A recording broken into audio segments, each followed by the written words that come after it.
தென்னாடுடைய சிவனே போற்றி.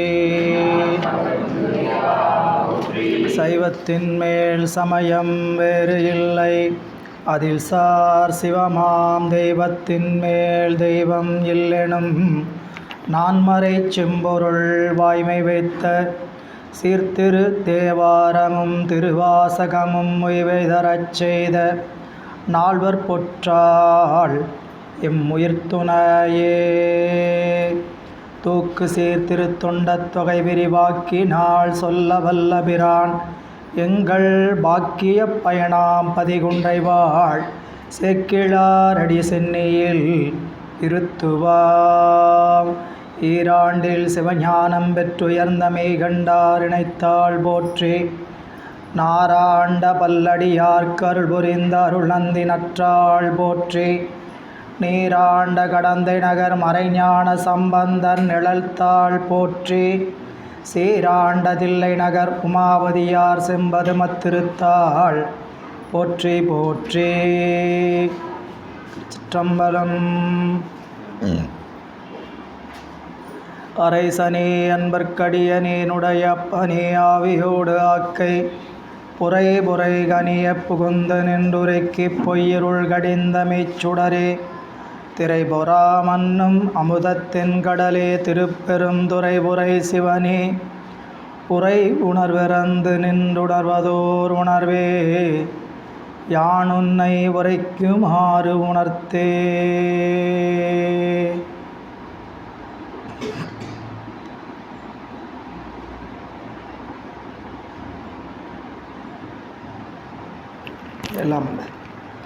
எல்லாமல்ல இறைவனுடைய அருட்பெரும் கருணையினாலும் குருவருளும் முன்னின்றருள் செய்ய எம்பிரான் தெய்வ சேக்கிழார் பெருந்தகை திருவாய் மலர்ந்தருளை திருத்தொன்ற புராணமாகிய ஞான நூலினை தொடர்ந்து ஓதுவதற்கும் சிந்திப்பதற்கும் வழிபாடு செய்வதற்கும் குருவருளும் திருவருளும் நமக்கு வாய்ப்பை வழங்கியிருக்கின்றது. அந்த வகையில் திருவருளையும் குருவருளையும் மனமொழி மெய்களால் வணங்கி அடியேனை செந்நெறியில் ஆற்றுப்படுத்திய ஆசிரிய பெருமக்களின் திருவடிகளை வணங்கி வருகை தந்திருக்கக்கூடிய அத்தனை அன்பர்களின் திருவடிகளுக்கும் பணிவான வணக்கங்களை உரித்தாக்கி இன்றைய சிந்தனையை நாம் சிந்திக்க முற்படலாம்.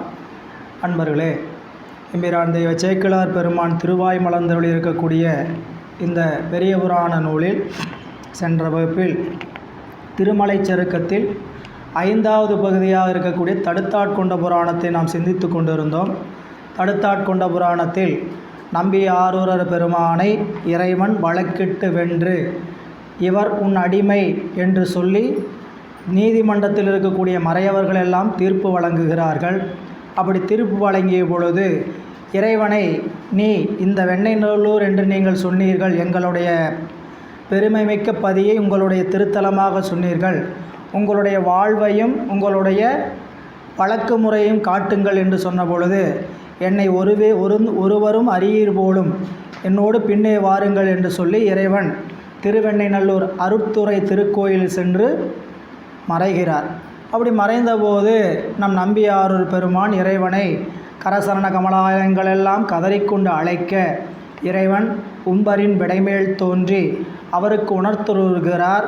நீ முன்பு நமக்கு தொண்டன், முன்னிய வேட்கை கூற இந்த மண் மீது நம் ஏவலால் பிறந்தாய், இந்த மண்ணுலக வாழ்க்கை உன்னுடைய தொடர் வரும் பொருட்டு நான் உன்னை தொடர்ந்து ஆட்கொண்டோம் என்று சொன்னவுடன் நம்பியாரூரர் பெருமானே மன்றுளீர் செயலோ என்று கதறுகிறார்.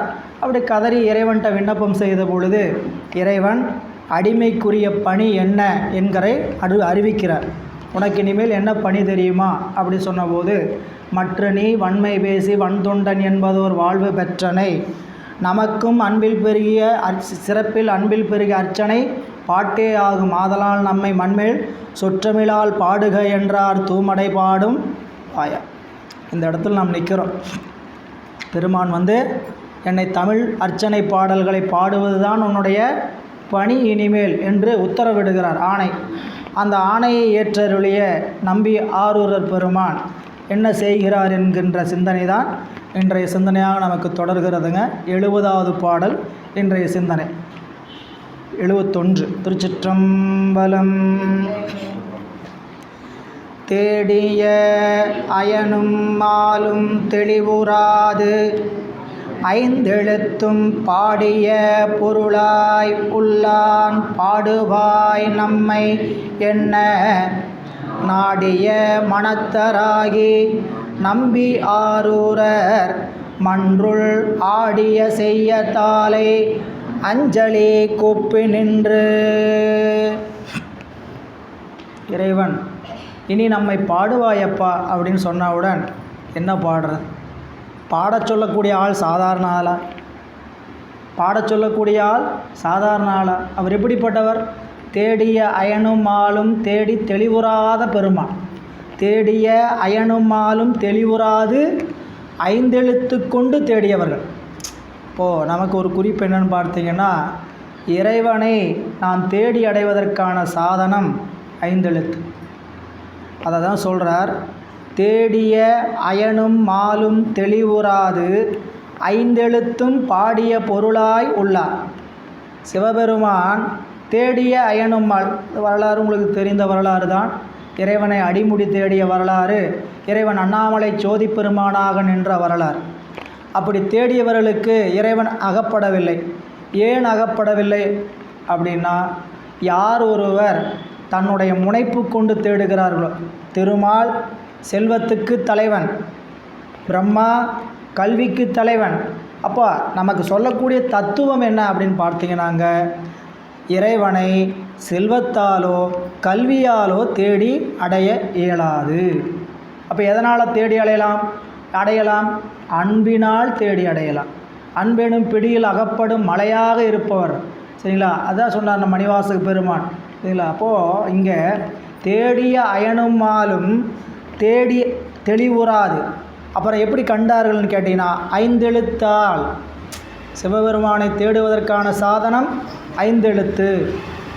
நம்ம நூலில் விரிவாக சொல்லப்பட்டு இருக்கக்கூடிய ஒன்று. நம்ம சைவ சமயத்தில் இருக்கக்கூடிய அளவுக்கு சாதனங்கள் வேறு எந்த சமயத்திலையும் கிடையாது. சாதனம் இல்லாமல் சாதிக்க முடியுங்களா? சாதனம் இல்லாது சாதிக்க முடியாது. ஒரு வயல் வேலைக்கு செல்பவர் அதை சாதிக்கணும்னா, வயலை வெட்டி அறுத்து அறுவடை செய்யணும்னா அவருக்கு என்ன சாதனம் வேணும்? கருக்கருவாள் வேணும். புரியுங்களா? ஒரு மெக்கானிக் அவர் வண்டியை கழட்டி போட்டு அது செய்யணும்னா அவருக்கு என்ன சாதனம் வேணும்? ஸ்பேனர், கொரடு இதெல்லாம் இருந்தால் தான் அவரால் சாதிக்க முடியும். பெரும் வாயிலே கழட்டிட முடியுமா? அதுபோல் ஒரு பொருள் நம்ம அடைய வேண்டுமானால் சாதனைக்கு என்ன வேண்டும்? சாதனம் வேண்டும். நாம் என்ன சாதனையை சாதிக்கிறதுக்கு தயாராக இருக்கிறோன்னு கேட்டிங்கன்னா, முக்தி சாதனை. நாம் அடைய வேண்டிய சாதனை வீடு பேறு என்ற சாதனை. அந்த சாதனையை அடைவதற்கு சாதனங்கள் எது? ஒரு வாகனத்தை பிரித்து போட்டணும்னா அதுக்கு நிறைய சாதனை வேணும். அதுபோல் இப்போ இறைவனை அடைவதற்கு, வீடு பேற்றை அடைவதற்கு எதையா சாதனை அப்படின்னு கேட்டிங்கன்னா, அவனை அடைவதற்கான சாதனம் திருநீறு, கண்டிகை, திருநீறு, கண்டிகை, அஞ்செழுத்து, அடியார் திருக்கூட்டம். இறைவனை அடைவதற்கான சாதனையை செய்வதற்கான சாதனங்கள் திருநீறு, ஐந்தெழுத்து, கண்டிகை, அடியார் கூட்டம். இதில் எதுவுமே வேண்டான்னு சொல்ல முடியாது. எதையாவது ஒன்றை விட்டுறக்கூடாதுங்களா? அடியார் கூட்டம்லாம் வேண்டாங்க, நானே சாதித்து பார்த்துக்கிறேன் அப்படின்னா முடியாது அப்படின்னு கேட்டால் முடியாது. இல்லை ஐந்தெழுத்து இல்லாமல் சாதிக்க முடியாதுங்களா? முடியாது. இந்த கொடுத்திருக்கக்கூடிய பொருள்களில் எந்த சாதன பொருளும் இல்லாமல் இறைவனுடைய திருவடி பேரை அடைகின்ற சாதனையை சாதிக்க இயலாது. சரி, அப்போ சாதனைக்குரிய பொருள் அஞ்செழுத்து. இப்போ நமக்கு எல்லாருக்கும் போகிறதுக்கான வழியை காட்டுறாங்க நம்மளுடைய பெரியவர்கள். சாதனம் எதுன்னு கொடுத்துருக்குறாங்க, எப்படி சாதனத்தை பயன்படுத்தணும்னு சொல்லியிருக்கிறாங்க. சாதனத்தை கொடுத்ததோடு இல்லை, நீங்கள் உலகத்தில் இருக்கக்கூடிய தத்துவ ஞானிகள் பலர் தோன்றினார்கள். சரிங்களா? என்ன இந்த உலகத்திலிருந்து துன்பத்திலிருந்து விடுபடுவதற்குன்ட்டு எதனால் துன்பம்னு சொன்னாங்க. ஆனால் துன்பத்திலிருந்து விடுபடுவதற்கான வழிகளை அவர்கள் காட்டலை. சரிங்களா? அரிஸ்டாட்டில், சாக்ரட்டிஸ் போன்ற பெரிய கிரேக்க தத்துவ ஞானிகள், இந்திய தத்துவ ஞானிகள் எல்லாருமே ஏன் அவர்கள் தத்துவ ஞானிகளாக மட்டுமே நின்ட்டாங்க? அவர்களால் வழிகாட்ட முடியல. அவங்களால் என்ன பண்ணாங்க? தத்துவத்தை சொன்னாங்க. இந்த துன்பத்திற்கான காரணம் இதுதான்ப்பா, இதை அப்படின்னு சொன்னாங்க. இந்த துன்பத்துக்கான காரணத்தை விடுகின்றப்போ எப்படி விடுவதுங்கிறத அவர்கள் சொல்லலை. ஆனால் சமய நெறி அதை நல்லா எடுத்துக்காட்டி நமக்கு சொன்னாங்க. இறைவனை அடைவதற்கான வழிகள் நமக்கு போகிறக்கு வழி போட்டிருக்கிறாங்க. சரிங்களா? போகிறக்கு வழி போட்டிருக்கிற வழியில் போகணுங்கிறத நம்ம பலமுறை சொல்லியிருக்கிறோம்.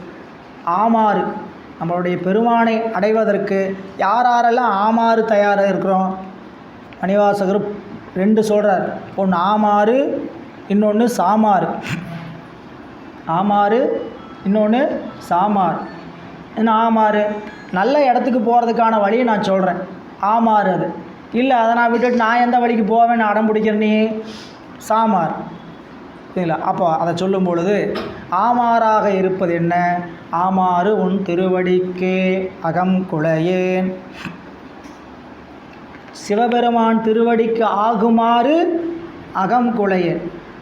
அன்பு உருகேன், பூமாலை புனைந்து ஏத்தேன், புகழ்ந்து பாடேன். நான் பூமாலை புனைந்து ஏத்தேன், புகழ்ந்து பாடேன். புத்தேளீர் கோமானின் திருக்கோயில் தூகேன், மெழுகேன், கூத்தாடேன். சரி, என்ன செய்கிற? சாமாரே விரைகின்றேன். எதுக்கு விரைந்து கொண்டு இருக்கிறோம்? சாமார் எது? எங்கள் வழி வாழ்க்கையினுடைய கடைசி வழி அதை நோக்கி தான் ஓடிட்டு இருக்கிறோமே தவிர இறைவனுடைய திருவடிக்காகிற வழியை பார்த்தோமா அப்படின்னு வருந்துகிறார். எனவே நமக்கு ஆமாறும் இருக்கிறது, போமாறும் இருக்கிறது, அதற்கான சாதனமும் இருக்கிறது. அப்படி சாதனத்தை கொண்டு தேடாததுனால தான் திருமாலாலும் பிரம்மனாலும் அறிய முடியவில்லைங்கிற கருத்து தான் இங்கே பதிவு செய்கிறார். தேடிய அயனுமாலும் தெளிவுறாது, அஞ்செழுத்தாய் பாடிய அஞ்செழுத்தும் பாடிய பொருளாய் உள்ளான். இந்த 5 எழுத்து ஓம் நம சிவாய, சிவாய நம அப்படின்னு சொல்லக்கூடிய 5 எழுத்தில் இறைவன்தான் பாடிய பொருள். பாட்டுடை தலைவன் யாருன்னு கேட்டிங்கன்னா சிவம்தான் பாட்டுடை தலைவன். எனவே பாடிய பொருளாய் உள்ளவன் அவனே பார்த்து 5 எழுத்து வேதங்கள் எல்லாம் சொல்லி துதித்திருக்கக்கூடிய அவன் சொல்கிறான், என்ன பாடு, பாடுவாய் நம்மை என சொன்னவுடன் பாடுவாய் நம்மை என்ன. ஏன்னா நமக்கு சரஸ்வதி அந்தாதி சகலகலாவல்லி மாலையில் குமரகுருவர் கேட்பார், பாட்டும் பொருளும் பொருளாய் உள்ள செயலும் எல்லாம் நீ கூட்டிடும்படி நல்குவாய். நான் பாடணும்னா அதுக்கான வாய்ப்பு நீ என்ன பண்ணணும்? சரஸ்வதி அந்தாதி கல்வியில் சிறப்பதற்காக படிப்பது.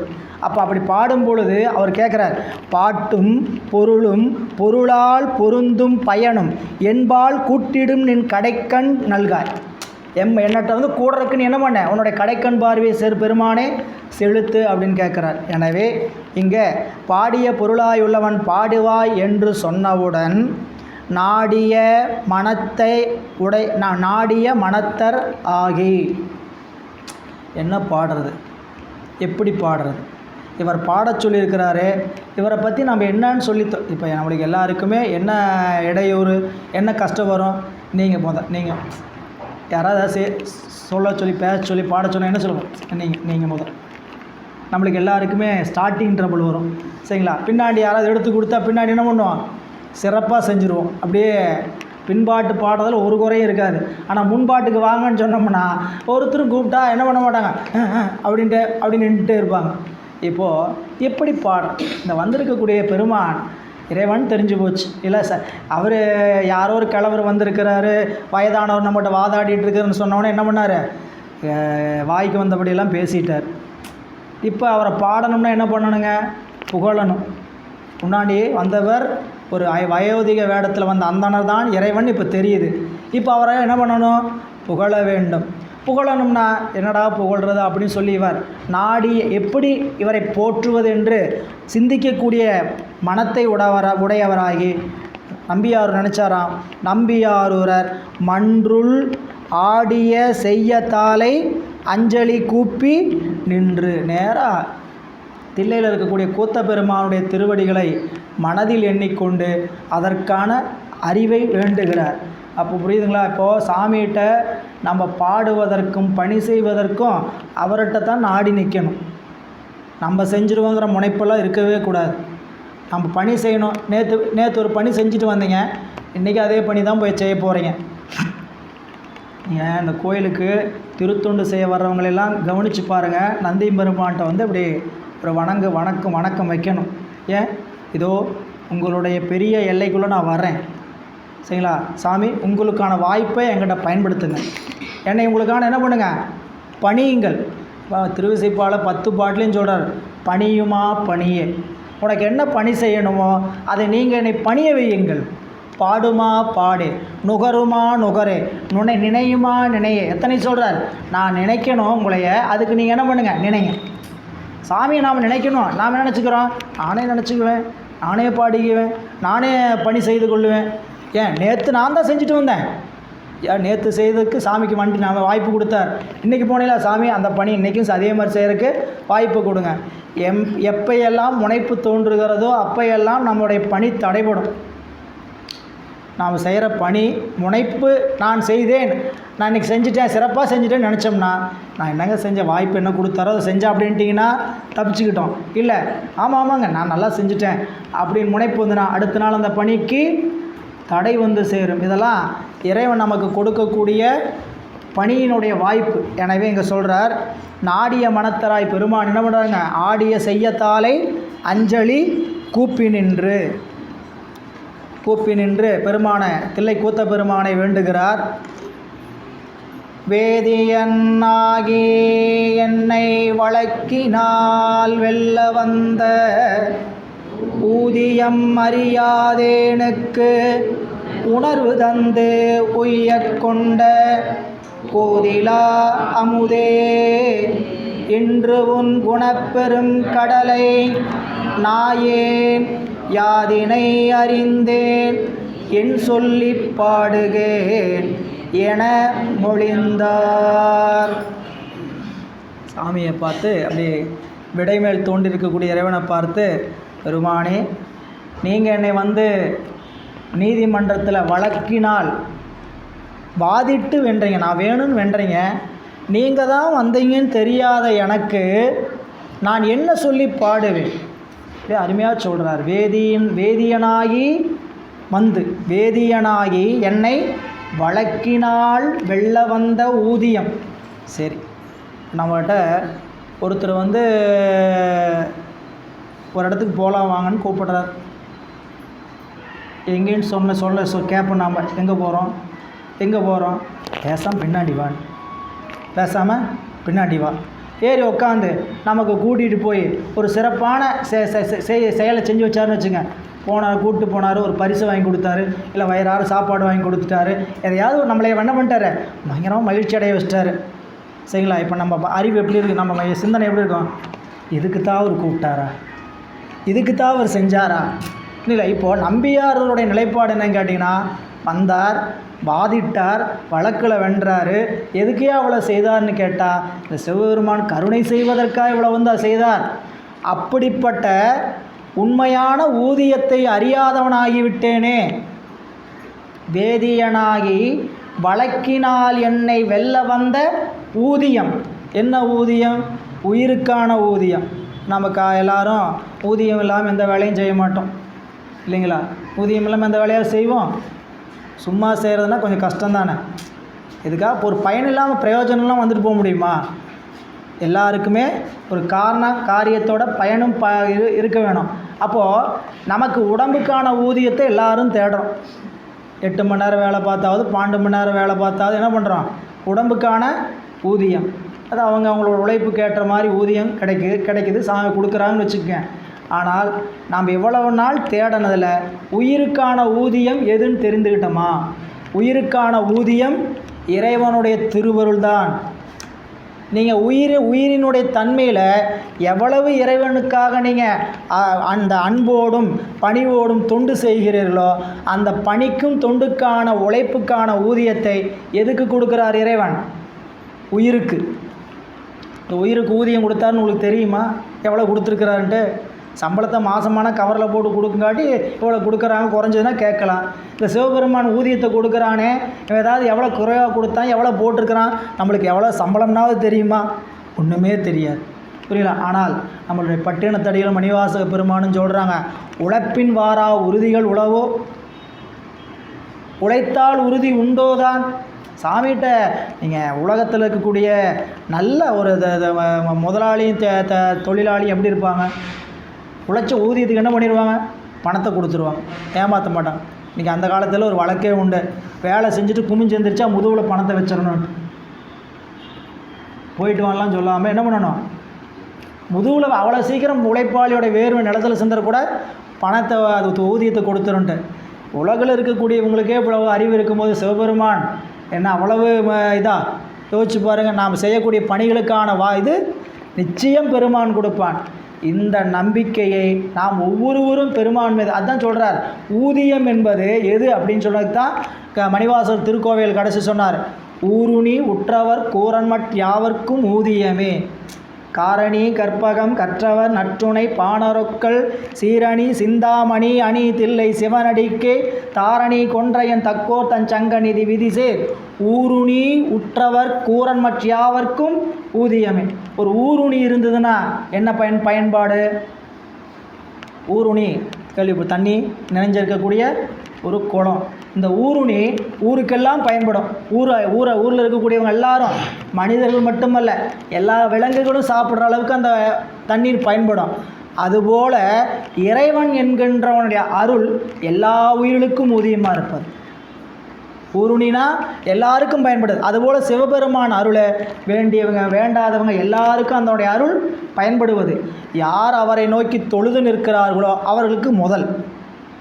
எல்லாருக்குமே அருள்லாம் நான் ஏங்க சிவபெருமானை எவ்வளோ சீரியஸாக கும்பிட்டுட்டு இருக்கணும், நெத்தியில் திருநீர் வச்சுக்கிட்டு காலையில் நான் சாயங்காலம் 5 எழுத்தை ஓதிக்கிட்டு எதுக்கு இவ்வளவு நான் சிரமப்பட்டு இந்த பெருமானை கும்பிடணும்னா, யாரெல்லாம் தம்மை நோக்கி தொழுதார்களோ அவர்களுக்கெல்லாம் பின்னை எண்ணாத பெருமான். கேட்டவங்களுக்கு கொடுக்குறது ஒன்றும் தப்பு இல்லையே. நீங்கள் நினச்சி சிந்திச்சு பாருங்கள். நீங்கள் ஒரு கோயிலில் பொங்கல் கொடுக்குறாங்க, எல்லாருக்கும் தானே பொங்கல் எல்லாருக்குமா, ஒரு குறிப்பிட்டவர்களுக்கு மட்டுமா? யாரெல்லாம் எல்லோரும் வந்திருக்கிறவங்களெல்லாம் கொடுக்கலாம். ஆனால் முதல் யார் கை நீட்டுறீங்களோ அவங்களுக்கு வைக்கப்படும். சிவபெருமானுடைய திருவருளில் நீங்கள் யார் வேண்டி நிற்கிறீங்களோ அவங்களுக்கு கொடுப்பார். அப்போ கேட்காதவங்களுக்கு கொடுக்காமல் இருக்க மாட்டாங்களே. அப்போ கேட்காதவங்களுக்கு எவ்வளோ கொடுப்பார்னா மிச்சம் எவ்வளோக்கு அது பங்கிட்டு கொடுக்கப்படும். அவருடைய அருள் நிறைந்து இருக்கிறது. சரிங்களா? எனவே வேதியனாகி வழக்கினால் என்னை வெல்ல வந்த ஊதியம் அறியாதேனுக்கு, நான் அதை அறியவில்லை. நீங்கள் என்ன பண்ணீங்க? உணர்வு தந்து உய்ய கொண்ட, உணர்வு தந்து உய்ய கொண்ட. நம்ம எப்பயுமே இந்த பாடத்தை படிக்கும்போது இலக்கியம் புராணம் அப்படிங்கிறதெல்லாம் என்ன சொன்னால் எப்படி கொஞ்சம் எளிமையாக புரியும். வேறு கொஞ்சம் ஆழமாக ஏதாவது சித்தாந்த நூல் சாத்திர கருத்துக்கெல்லாம் சொன்னோம்னா கொஞ்சம் நம்ம வாங்கிக்க முடியல. இல்லைங்க நீங்கள் எங்களுக்கு இந்த பாடமே கொஞ்சம் புரியலைன்னு கூட நிறைய பேர் நினைக்கலாம். பாடம் இது ஒன்றும் புரியாத பாடம் இல்லை, புராணம் கதை இல்லைங்களா? இதுவே புரியல இன்றைக்கி எவ்வளோ தான். இப்போ நீங்கள் 2 மணி நேரம் உள்ள உட்காடுறீங்க சரிங்களா? 2 மணி நேரத்தில் 1.5 மணி நேரத்தில் நீங்கள் 1.5 மணி நேரம் இந்த செய்தி வாங்கியிருந்தீங்கன்னாவே பெரிய வெற்றி சரிங்களா? ஏன் 1/2 மணி நேரம் அறிவு வேறு எங்கேயாவது போகும், உடம்போட அயற்சி ஏற்படும், எல்லாமே ஏற்படும் சரிங்களா? ஆனால் இந்த இறைவனை நாம் உணர வேண்டுமானால் எவ்வளவு நேரம் இன்றைக்கி உணரணுங்கிறது சாமி என்ன பண்ணுறாருங்க? அந்தந்த ஆன்மாவினுடைய வினைப்பக்குவத்துக்கு தகுந்த மாதிரி தான் கொடுக்குறாரு. நீங்கள் வந்தவங்க எல்லாருக்குமே ஒரே மாதிரி அனுபவம் நிகழுமான்னு கேட்டிங்கன்னா நிகழாது. ஒருத்தருக்கு நல்லா இன்றைக்கி பாடம் விளங்குச்சும்பாங்க, அவங்களே இன்னொரு நாள் என்னம்பாங்க, இன்றைக்கி ஒன்றும் எனக்கு ரொம்ப ஒரு மாதிரி ஒன்றும் மாறி இருந்தது அப்படிம்பாங்க. என்ன காரணம் கேட்டிங்கன்னா, இன்றைக்கி எவ்வளவு உணர்த்த வேண்டும் என்று இறைவன் கருதி இருக்கிறானோ அவ்வளவு மட்டும்தான் உணர்த்துவான் சரிங்களா? அதுதான் உணர்த்தில் உணர்வேன், உணர்த்தில் உணர்வேன். எதையாக இருந்தாலும் சிவபெருமானை இல்லை, உலகத்தில் இருக்கக்கூடிய எந்த பொருளாக இருந்தாலும் அவன் உணர்த்தினால்தான் உணர முடியும். நல்லா இது பண்ணுங்கள். இப்போ நம்ம உலகில் அனுபவிக்கக்கூடிய அத்தனை பொருளையும் உணர வேண்டுமானால் இறைவன் நம் அறிவுக்கு உணர்த்தவில்லையானால் நம்மால் உணர இயலாது சரிங்களா? அப்போ உலகில் இருக்கக்கூடிய பொருளையே அவன் தான் உணர்த்துனா, அவனை உணர்த்துவதுக்கு யார் வேணும்? அவனுடைய திருவருள் தான் வேணும். இதுக்கு என்ன அப்படி நம்ம அடிக்கடி பார்க்கக்கூடிய ஓமைன்னு கேட்டிங்கன்னா, சூரியனை பார்க்கணுன்னா சூரியனுடைய கதிரொளி பூமிக்கு வந்ததுனா தான் அந்த கதிரொளி வழியாகத்தான் சூரியனை பார்க்க முடியுமே தவிர சூரியனுடைய கதிரொளி ஒளி இல்லாமல் என்னது கிடையாதுங்க, நாம் சூரியனை பார்க்க முடியாது. சூரியனைப் போல சிவம், சூரியனுடைய கதிர்களைப் போல அவனுடைய சக்தி திருவருள், அந்த திருவருள் வழியாகத்தான் அவனை காண முடியும் இல்லை? அதனால தான் நம்முடைய அப்பர் சுவாமிகள் அவனருளே கண்ணாகி காணின் அல்லால், அவனருளே கண்ணாகி காணினல்லால் இப்படியன் இவ்வண்ணத்தன் இந்நிறத்தன் என்று எழுதி காட்ட ஒண்ணாது. சாமி தான் வந்து நமக்கு அருள் செய்யணுங்க. அப்போ நம்ம குருஞான சம்பந்தர் சொன்னார், உணர்த்தில் உணர்வேன் உணர்த்தாயேல் ஒரு கணத்தும் உணரும் வகை காணேன். ஒரு கணம் கூட நீங்கள் உணர்த்தலை என்றால் நான் உணர முடியாது. அதெல்லாம் நம்ம ஏற்கனவே சென்ற வகுப்புலே பார்த்தோம். இந்த கண் ஒரு பொருளை காண வேண்டுமானால் ஆன்மாவினுடைய அறிவு அந்த கண்ணோடு ஏந்திருக்க வேண்டும். ஆன்மாவினுடைய அறிவு கண்ணில் மட்டும் இல்லை, நீங்கள் எந்த நமக்கு ஐம்புலன் வழியாக வரக்கூடிய எந்த இன்பமாக இருந்தாலும் ஆன்மாவினுடைய அறிவு வந்து அந்த பொருளோடு ஒற்றித்திருக்கணும். புரியல? நல்லா யாராவது வந்தாங்கன்னு பேசிக்கிட்டே சாப்பிட்டு அங்கே பேசிகிட்டே சாப்பிட்டீங்கன்னா என்ன சாப்பிட்டீங்கன்னு கூட நினப்பு இருக்காது. காதில் ஒளி போயிட்டுருக்கோம், ஏதாவது பாட்டு கேட்டிருக்கோம், நம்ம அதில் அறிவு ஒன்றுச்சுன்னா தான் என்ன பாட்டு பாடுதுன்னு கேட்கும். புரியல? உணர்வு அப்படித்தான், கண் பார்வை அப்படித்தான், நுகர்ச்சி அப்படித்தான். புரியல? இப்படி ஒவ்வொன்றையும் பெருமான் தான் உணர்த்தாயல். எவ்வளோ கணத்தும் உணரும் காணேன். இதுக்கு என்ன காணும்? என்னுள் பூண்ட மலமாயை போக்கி என்னை இன்பத் தொட்டிலே ஆட்டி வளர் சொக்கனாதா. புரியல? எப்போ சொல்கிறார்? உணர்வு தந்து உய்ய கொண்ட கோதிலா அமுதே. சாமி குற்றமில்லாத அமுதம். அது என்ன குற்றமுடைய அமுதம் ஒன்றுண்டா? உண்டு. திருப்பார்கடலில் கடையப்பட்ட அமுதம் குற்றமுடைய அமுதம். அந்த அமுதத்தை இவங்கெல்லாம் சண்டை போட்டு சாப்பிடணும்னா சிவபெருமானுக்கு விஷத்தை வச்சு ஒதுக்கிட்டு மிச்சத்தையெல்லாம் இவங்க சாப்பிடணும்னு சண்டை போட்ட என்ன அமுதங்க? குறையுடைய அமுதம். இறைவன் குறைவிலா நிறைவு, கோதிலா அமுது, குற்றமில்லாத அமுதம். என்ன? சாவா மூவா சிங்கம். அது அப்புறம் சாமி சொல்வார், எப்படி பாராட்டுவார், எப்படி பாடுவார்?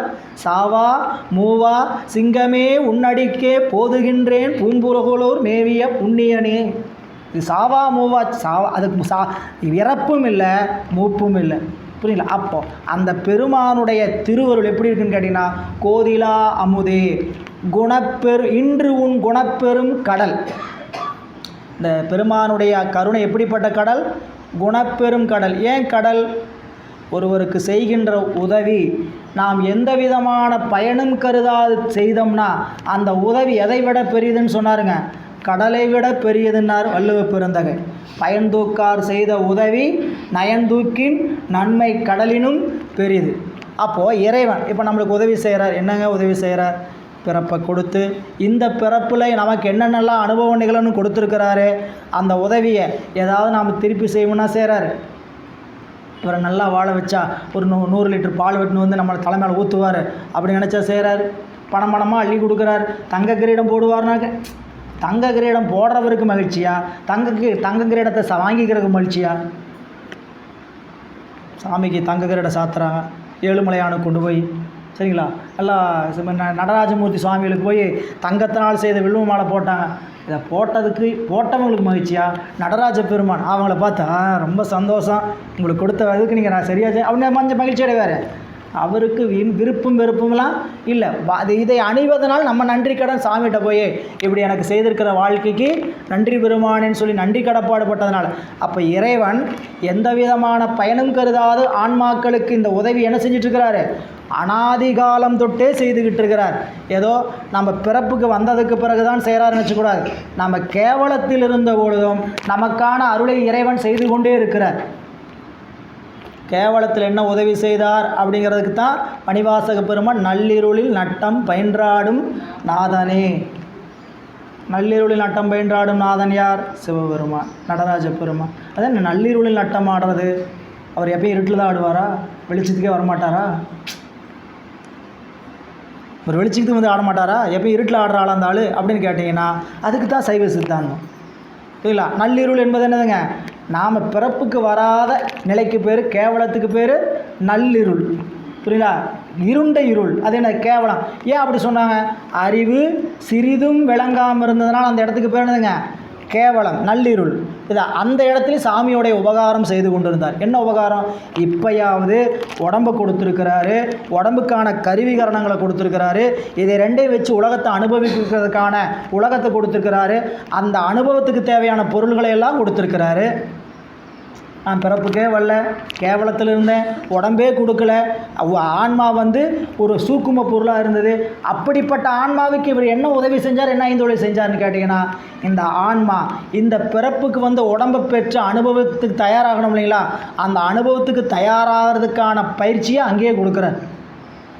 எப்படி எது போலன்னு கேட்டிங்கன்னா, எல்கேஜி போகிற பிள்ளைக்கு பால்வாடியில் கொண்டு போய் பழக்கத்தை ஏற்படுத்த மாதிரி சாமி என்ன பண்ணுறாரு, உடம்பை பெற்று பிறப்பில் நாம் அனுபவத்துக்கு வர வேண்டியதுக்கு பிறப்புக்கு வராததுக்கு முன்னாடி அவர் என்ன பண்ணுறார், அந்த கருணையை செய்து கொண்டு இருக்கிறார். இந்த உயிர் இந்த படிப்படியாக இப்படி முன்னேறி வரணும். சாமி பெருமாள் நமக்கு என்ன எடுத்தோடனே மனித பிறப்பாக கொடுத்தார். சிந்திச்சு பாருங்கள், எத்தனை பிறப்பை கொடுத்தார். இத்தனை பிறப்புலையும் அவர் ஒருவர் தான் உடனாக இருந்து நமக்கு தோன்றா துணையாக இருந்து நம்ம என்ன பண்ணியிருக்கிறாரு, வாழ்வித்து வருகிறார்.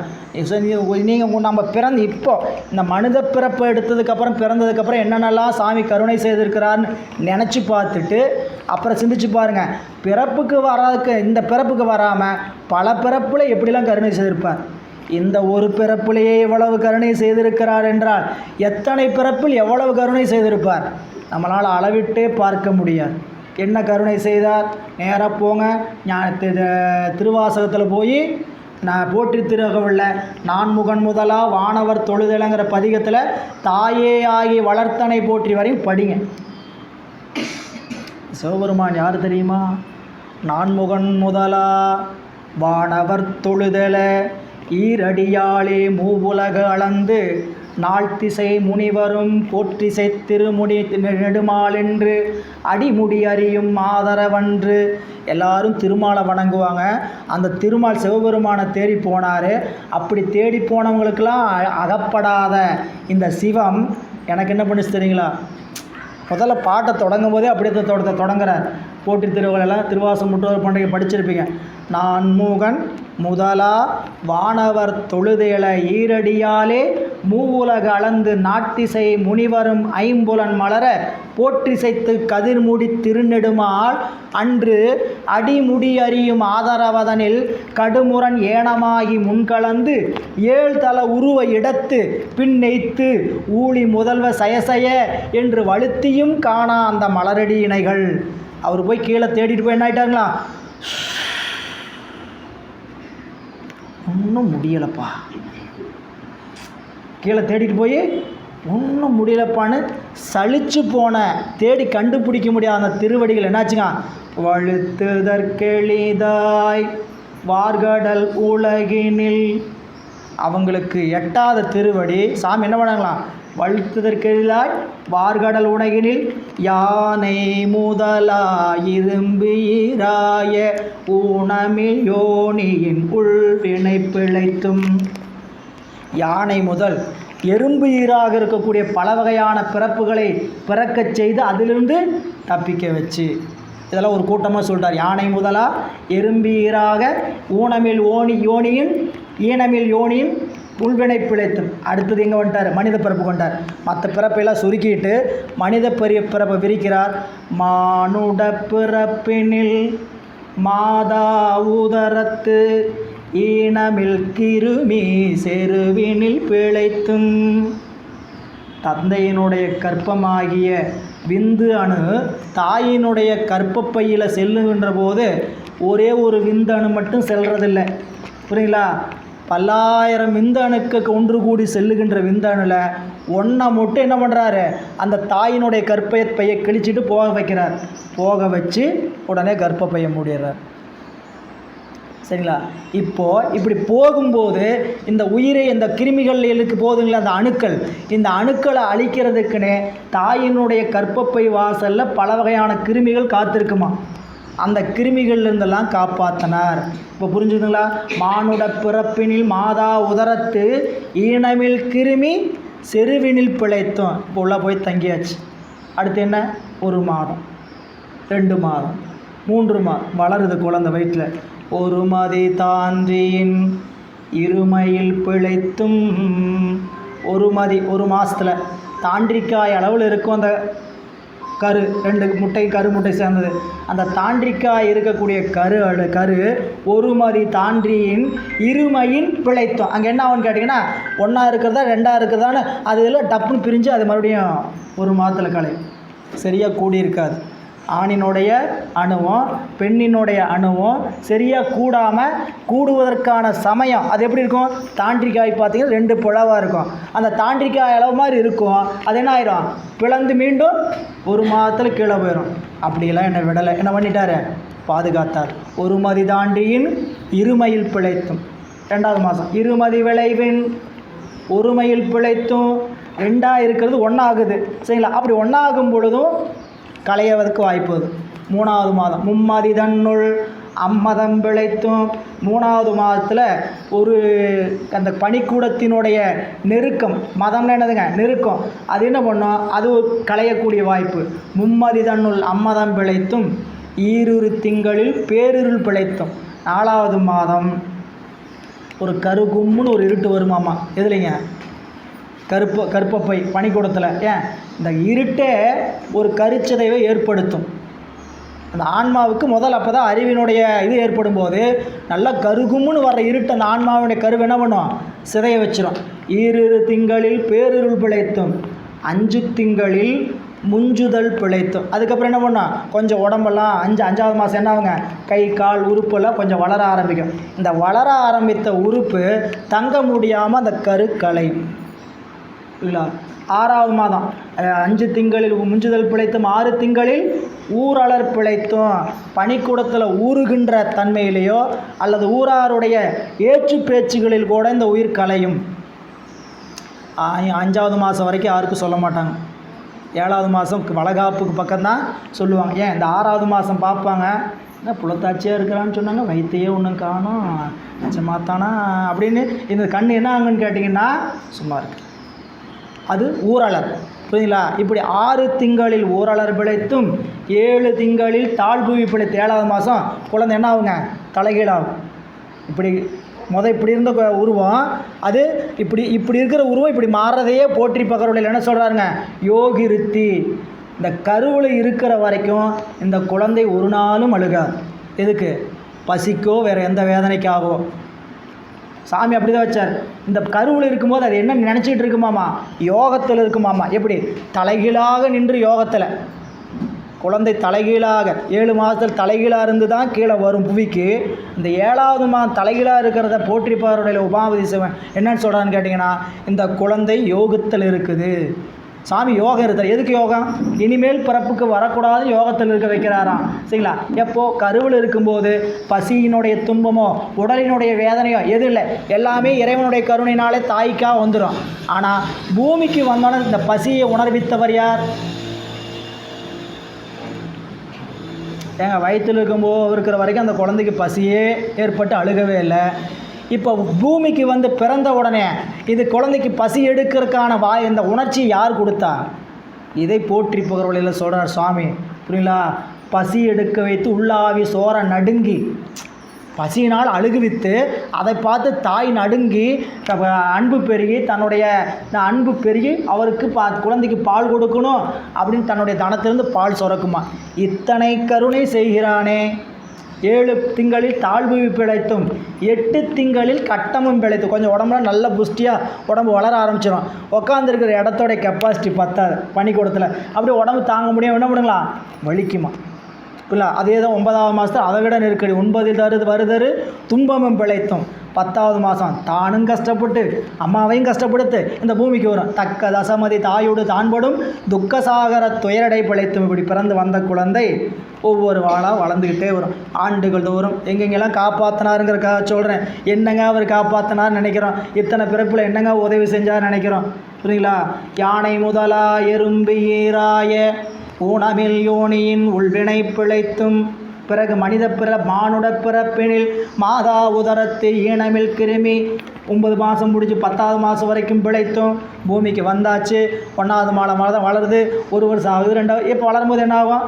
அங்கங்கே வரக்கூடிய துன்பங்கள் என்னென்ன துன்பமையாக வரும்னு கேட்டால், தக்க தசமதி தாயோடு தான்படும் துக்க சாகர துயரலை பிழைத்தும் ஆண்டுகள் தோறும் அடைந்த அக்காலை ஈண்டியும் இருத்தியும் எனைப்பல பிழைத்தோம். உட்காரும்போது துன்பம், எழுந்திருக்கும்போது துன்பத்தையெல்லாம் கொடுத்து இப்படி தானே இருக்குது. குழந்தை படுத்துருக்குது, அப்புறம் என்ன ஆகுது?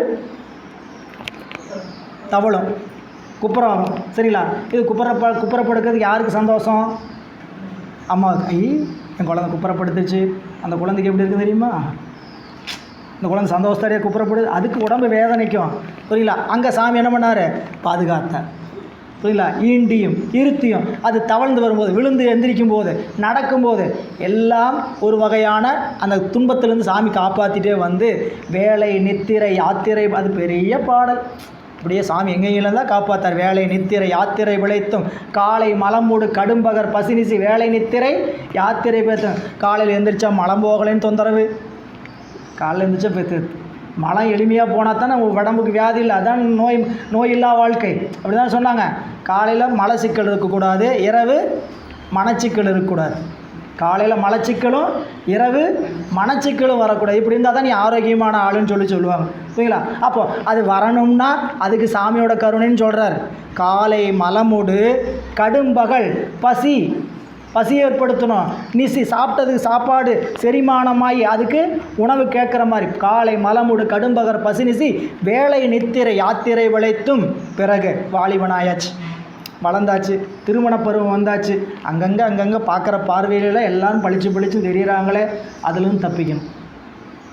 கருங்குளச் செவ்வாய் வெண்ணகை கார்மயல் ஒருங்கிய சாயல் நெருங்கியுள் மதத்து கச்சர நிமிர்த்து கதிர்த்து முன்பனைத்து இத்திடை வருந்து எழுந்து புடை வருந்து ஈர்க்கிடை போகா இளமுலை மாததம் கூர்த்த நயன கொள்ளையில் பிழைத்தும். இப்படி பல வகையான பிழைப்பிலிருந்து பிழைச்சு கூட்டு வந்து என்ன பண்ணியிருக்காங்க?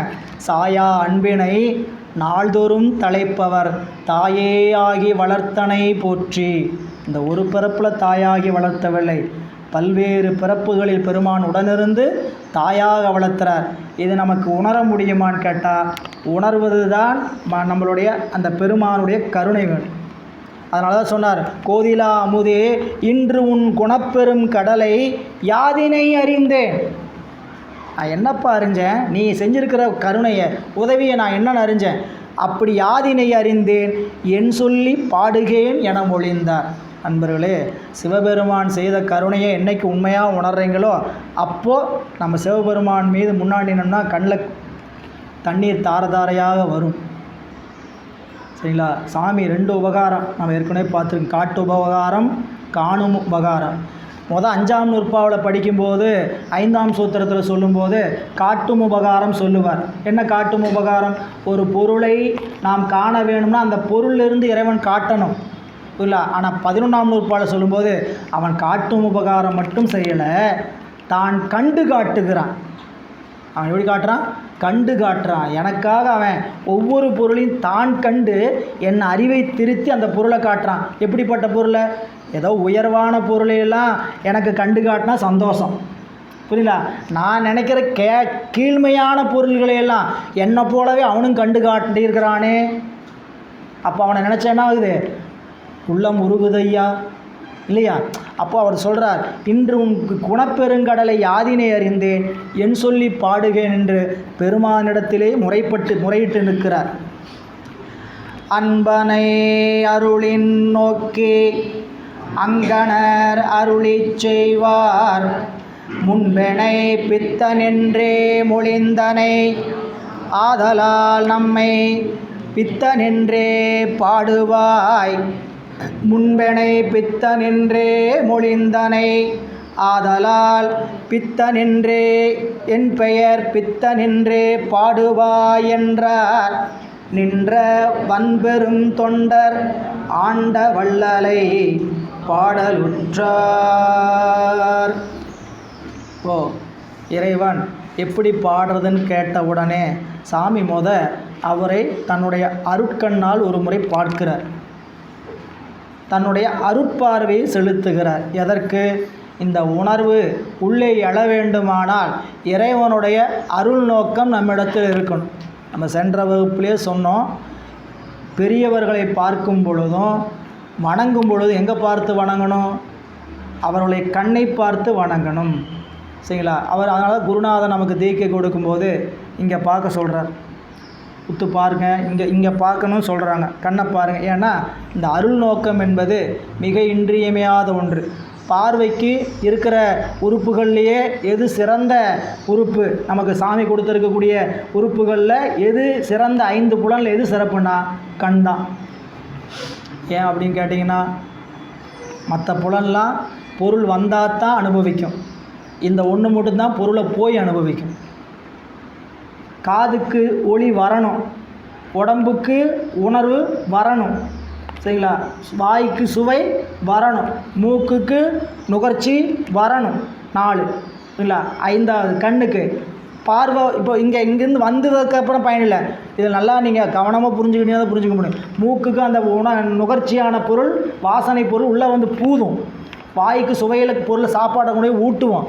காதுக்கு செவியில் ஒளியில் வந்து படும். புரியுதுங்களா? உடம்புக்கும் அதே மாதிரி ஒரு பொருள் வந்து பட்டாதான் உணர்ச்சியை தவிர, ஆனால் கண் அப்படி இல்லை. சரிங்களா? நீங்கள் இப்படின்னு முடிச்சிங்கன்னா பொருள் காட்சியில் படும். அது எவ்வளவு தொலைவுக்கு நமக்கு எட்டுமோ அவ்வளோ. அதனால தான் இந்த கண் போல உயர்ந்த இந்திரியம் கிடையவே கிடையாது. அதனால தான் எல்லாம் இப்போ குழந்தைய கூப்பிடும்போது காதே மூக்கேன்னு கூப்பிடுறோமா? கண்ணு கண்ணு கண்ணா இப்படின்னு தானே கூப்பிடுறோம். யாராவது போய் காதே எங்கே வா, மூக்கே எங்கே வா, உடம்பு எங்கே? ஏன் இதெல்லாம் புலன், இதெல்லாம் பயன்படுற புலன் தானே. இப்படிலாம் இப்போ பயன்படாத பொருளாக இதெல்லாம் பயன் கொடுத்துருக்குறா இல்லையா? ஏன் அப்படி சொன்னாங்க கேட்டீங்கன்னா, கண் அவ்வளோ உயர்ந்த இந்திரியம் இல்லை. அப்போ இந்த கண் சொல்லி அருள் நோக்கம் பார்க்குறாரு பெரியவர்கள். இந்த பார்வையில் நீங்கள் இப்போது தொட்டு ஆசீர்வாதம் வாங்கணும், காலை தொட்டு வணங்க சொன்னாங்க இப்படின்னு சொல்லி வழக்க தேவை வச்சாங்கன்னா, இந்த கண் போலவே கையில் கண் இருக்குது, நகைக்கண். கையில் நகைக்கண், காலில் நகைக்கண். புரியுங்களா? பார்வைக்கு அவ்வளவு ஆற்றல் உண்டுங்க. சரிங்களா? அதனால தான் மீனாட்சி அந்த மீனினுடைய பார்வை எப்படி அந்த முட்டையை உயிர்க்க செய்ததோ, அதுபோல் குருநாதனுடைய பார்வை எப்படிப்பட்ட பார்வைங்க? நமக்கு அருள் நோக்கம். இது நயன தீக்கைன்னு பேர். தீக்கையில் இதுக்கு பேர் நயன தீக்கை. பார்வையினால் தன்னுடைய மாணாக்கனுடைய குற்றங்களை எல்லாம் நீக்கிறது. அதனால் நம்மளுடைய பெருமான் என்ன பண்ணாங்களா?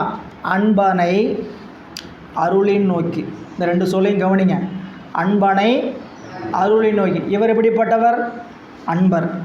சிவபெருமான் மீது நீங்கள் அன்பு வச்சிங்கன்னா அங்கேருந்து நம்மளுக்கு ரிப்ளை கார்டு என்ன வரும்? நீங்கள் அன்பை போஸ்ட் பண்ணிங்கன்னா அங்கேருந்து உங்களுக்கு ரிப்ளை கார்டு என்ன வருங்க? அருளுங்கிற ரிப்ளை கார்டு தான் வரும். புரியல? அப்போ நாம் செய்ய வேண்டியது, அதனால தான் வள்ளுவர் அன்பு பெற்ற குழந்தை அருள்னார். சரிங்களா? நம்ம அருளாளராக, நம்மளுக்கு அருளாளர்கள்னு சொல்லி நம்ம ஏற்கனவே பார்த்துருக்கோம். அருளாளர்னால் எல்லா உயிர்களையும் ஒரு போல நோக்கினா அதுக்கு பேர் அருளாளர். நமக்கு குறிப்பிட்டவங்க மேலே வச்சுக்கிட்டோம்னா அன்பு. சரி, இறைவன் மீது போய் நம்ம அருள்லாம் செலுத்த முடியாது. நாம் என்ன செலுத்தலாம்? அன்பு செலுத்தலாம். நீங்கள் அன்பை போஸ்ட் பண்ணிங்கன்னா நீங்கள் என்ன ரிசீவ் பண்ணலான்னு கேட்டிங்கன்னா, இறைவனிடத்துலேருந்து அருளை ரிசீவ் பண்ணலாம். எவ்வளோ அன்பை போஸ்ட் பண்ணிங்களோ அவ்வளோ அருள் ரிசீவ் ஆகும். நம்ம உலகில் வழக்கு அப்படித்தானே. சும்மா ஒரு வணக்கம் போட்டு பார்ப்போம், ரிப்ளை வரல. இன்னொரு வணக்கம் போடு, ரிப்ளை வரல. 10 வணக்கம் போடு, ரிப்ளை வரல. சரிங்களா? இடாத முயற்சி ஜெயிச்சா போகும். இன்னையா பொழுதுனைக்கும் போட்டுக்கிட்டே இருக்கிறாங்களே அப்படின்னு ஒரு வணக்கம் போட்டுரு. இது உலகத்தில் இருக்குது. ஆனால் சிவபெருமான் அப்படிப்பட்டவர். அப்படி உலகத்தை போட வழக்க கூட கிடையாது. நீங்கள் 1 வச்சிங்கன்னா அவர் 2 தான் வைப்பாரே தவிர, சரிங்களா? நம்மளுக்கு மொத மொய் வச்சு காட்டினவர் அவர் தான். 500 வச்சா 5 வருஷம் கழித்து எவ்வளோ வைக்கணும்? 1001 வைக்கணும். மொத மொய் வச்சு காட்டவர் அவர். நான் சொல்ல மணிவாசக பெருமான் சொல்கிறார், எவ்வளவு அன்பு வைக்கிறீங்களோ அதை விட ஒரு மடங்கு கூட தான் வச்சு திரும்பி அருளை செலுத்துவாரே தவிர குறைத்து காட்ட மாட்டார். தீர்ந்த அன்பாய அன்பர்க்கு அவரினும் அன்பை போற்றி. உங்கள்கிட்ட எவ்வளோ அன்பு இருக்குதோ அத்தனை அன்பையும் அவர்கிட்ட டெபாசிட் பண்ணிட்டீங்க. சரிங்களா? இந்த பண்ணன டெபாசிட்டுக்கு அவர் என்ன பண்ணுவாருங்க? எவ்வளோ உயர்ந்தபட்ச வட்டி விகிதமோ அதை போட்டு திரும்பி என்ன பண்ணிடுவார்? அருளை கொடுத்துருவார். அதனால் தீர்ந்த அன்பாய அன்பர்க்கு அவரினும் அன்பை போற்றினார். எனவே நம்மளுடைய இப்போ நம்பியாரூரர் அன்பனை இறைவன் அருளினால் பார்த்து அங்கனர் அருளி செய்வார். அந்த இறைவன் அழகிய கண்ணை உடையவர் சொல்கிறார், முன்பேனை பித்தனென்றே மொழிந்தனை. முன்னாடி என்னன்னு கூப்பிட்டப்பா திருமண பந்தல்ல பித்தனோ மறையோ நின்றான். பித்தனோ மறையோன் அப்படி சொன்னீங்களப்பா. ஆதலாலே என் பெயர் பித்தனென்றே பாடுவாய். ஏன்னா நீ அப்படியே பாடுப்பா ஆரம்பிப்பான்ட்டார். ஏதாவது மறுக்க முடியும்னு நினைக்கிறீங்களா? முதலாவது தெரியாமல் சொன்னோம். என்னன்ட்டு பைத்தியக்காரன் இங்கே வந்து எதான் திருமண மண்டபத்தில் வந்து கத்திட்டு இருக்கிற அப்படின்னு தெரியாமல் சொல்லியாச்சு. இப்போ வந்திருக்கிற ஆள் யார்? சிவபெருமான். இப்போ போய் அவனவே பைத்தியம்னு சொல்ல முடியுமா? உணர்ச்சி என்ன ஆகும்? தடுமாறும். சரிங்களா? அவருடைய அருளை நல்லா நெஞ்சில் அறிவில் உணர்த்தி இருக்கிறார். இப்போ போய் பித்தன் இப்போ பாட முடியுமா? ஆனால் அடிமைக்கு என்ன வேலை? எப்படி சொல்கிறாரோ அப்படி செய்யணும், எப்படி சொல்கிறாரோ அப்படி செய்யணும். அதனால் முன்பேனை பித்தனென்றே மொழிந்தனை, ஆதலால் நம்மை பித்தனென்றே பாடுவாய் என்றார். நின்ற வன்பெரும் தொண்டர் ஆண்டவல்லலை பாடலுற்றார். சாமியோடைய உத்தரவு நான் மீற முடியாது என்ன விட்டார்? பாடுகிறார். ஆனால் பாடனவர் பித்தான் மட்டும் பாடலில் சேக்கிழார் பெருமான் குறிப்பிட்டார். என்னன்னு பாட சொல்லி ஆரம்பிச்சு சொன்னார்? பித்தான்னு சொன்னார். பித்தான்னு சொன்ன வேறு வார்த்தையை சொல்லியிருக்கலாம். அடுத்த வார்த்தையை என்னன்னு சொல்லிட்டாருங்க? பிறை சூடி. ஏன் சாமி, உங்களை அறியாமையின் காரணமாக பித்தான்னு சொல்லிட்டனே. நீங்கள் எவ்வளவு பெரிய கருணை உடையவருங்கிறதுக்கு நீங்கள் தலைமையில் சூடி இருக்கக்கூடிய பிறையே அடையாளம் அப்படின்னு என்ன பண்ணிட்டார்? ரெண்டாவது பிறை சூடின்னு வார்த்தை.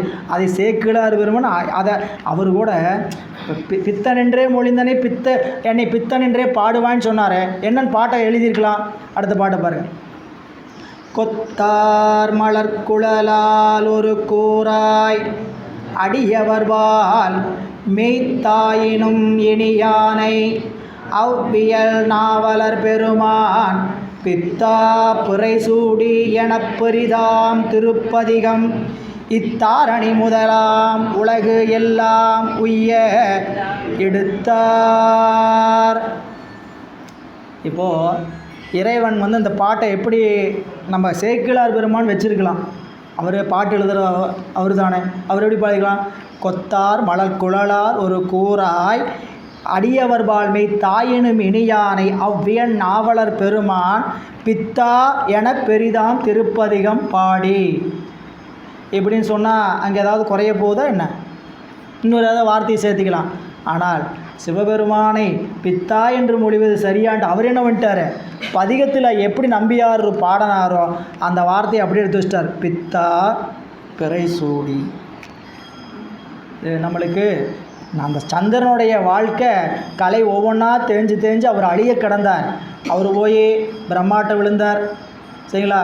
இதுக்கு நான் டான் இல்லை, எங்கள் அப்பா தான் டானு, நீ அங்கே போய் டான்னு பார்க்கலாம்ப்பா, எங்கள் அப்பா தான் டானு, நீ அங்கே டான்னு போப்பா. அங்கே போய் திருமால்கிட்ட போய் விழுந்தார். பிரம்மன்ட்ட போனார், காப்பாற்றுங்க, தட்சன் என்ன பண்ணிட்டாரு? சவிச்சிட்டாரு, நான் போய் அழிஞ்சிட்டு வரேன், காப்பாற்றுங்க. கை லாஸ், கையை விரிச்சிட்டார். எங்கே போனோம்? டான்னு என்னோட டான்கிட்ட போ, எங்கள் அப்பாட்ட போ. அங்கே போனார். என்னாலெல்லாம் ஒன்றும் ஆகாதுப்பா, நாங்கள்லாம் அவனுடைய சாபத்துக்கு பயந்துக்கிட்டு தான் என்ன பண்ணிட்டோம், தப்பிச்சு ஒடியந்துருக்குறோம், நீ வேறு ஏன் அம்பாட்டையும் ஆகாது அப்படின்னு கை விரிச்சார். இதுக்கு ஒரே ஒரு ஆள்கிட்ட தான் போக முடியும், நேராக கைலாஸுக்கு போ. இவங்கெல்லாம் கைலாசுன்ட்டாங்க, இவங்கெல்லாம் கைலாசுன்ட்டாங்க. அங்கே அப்போ எங்கே போகணும்? கைலாசத்துக்கு போகணும் அப்படின்னு கைலாசத்தில் போய் சாமியோடைய திருவடியில் விழுந்தாராம் சந்திரன். சரிங்களா? அப்போ இவனைய இது பாரியார் சாமிகளுடைய சொல் அப்படியே கீழே காலில் விழுந்தவனை எங்கே எடுத்து வை? அடியில் விழுந்தவனை மடியில் எடுத்து வை.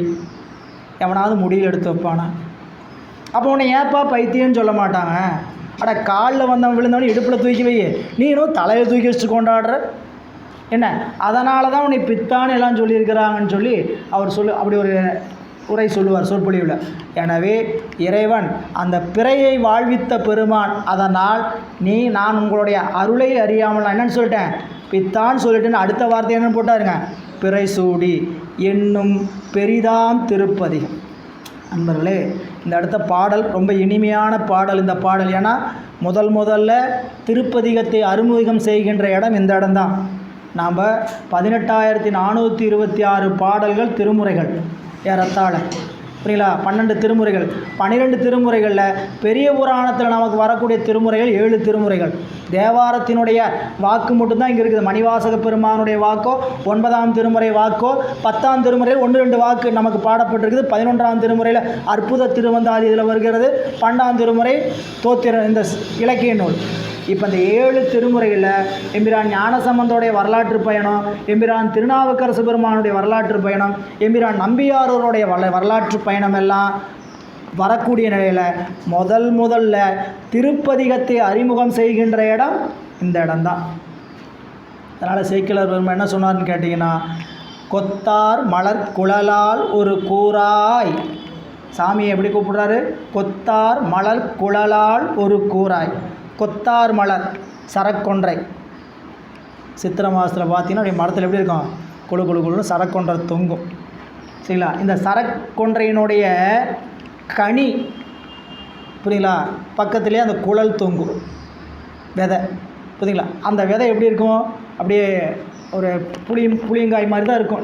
அது கொஞ்சம் நீட்டமாக இருக்கும். பார்த்துருப்பீங்க. புரியுங்களா? அங்கே எங்கள் அம்மாவுடைய சடை எப்படி இருக்குது தெரியுங்களா? இப்படி தான் இருக்குதுங்கிறார். கொத்தார் மலர் குழலால், குழல்ங்கிறது கூந்தல், கொத்தார் மலர் குழலால் ஒரு கூராய்.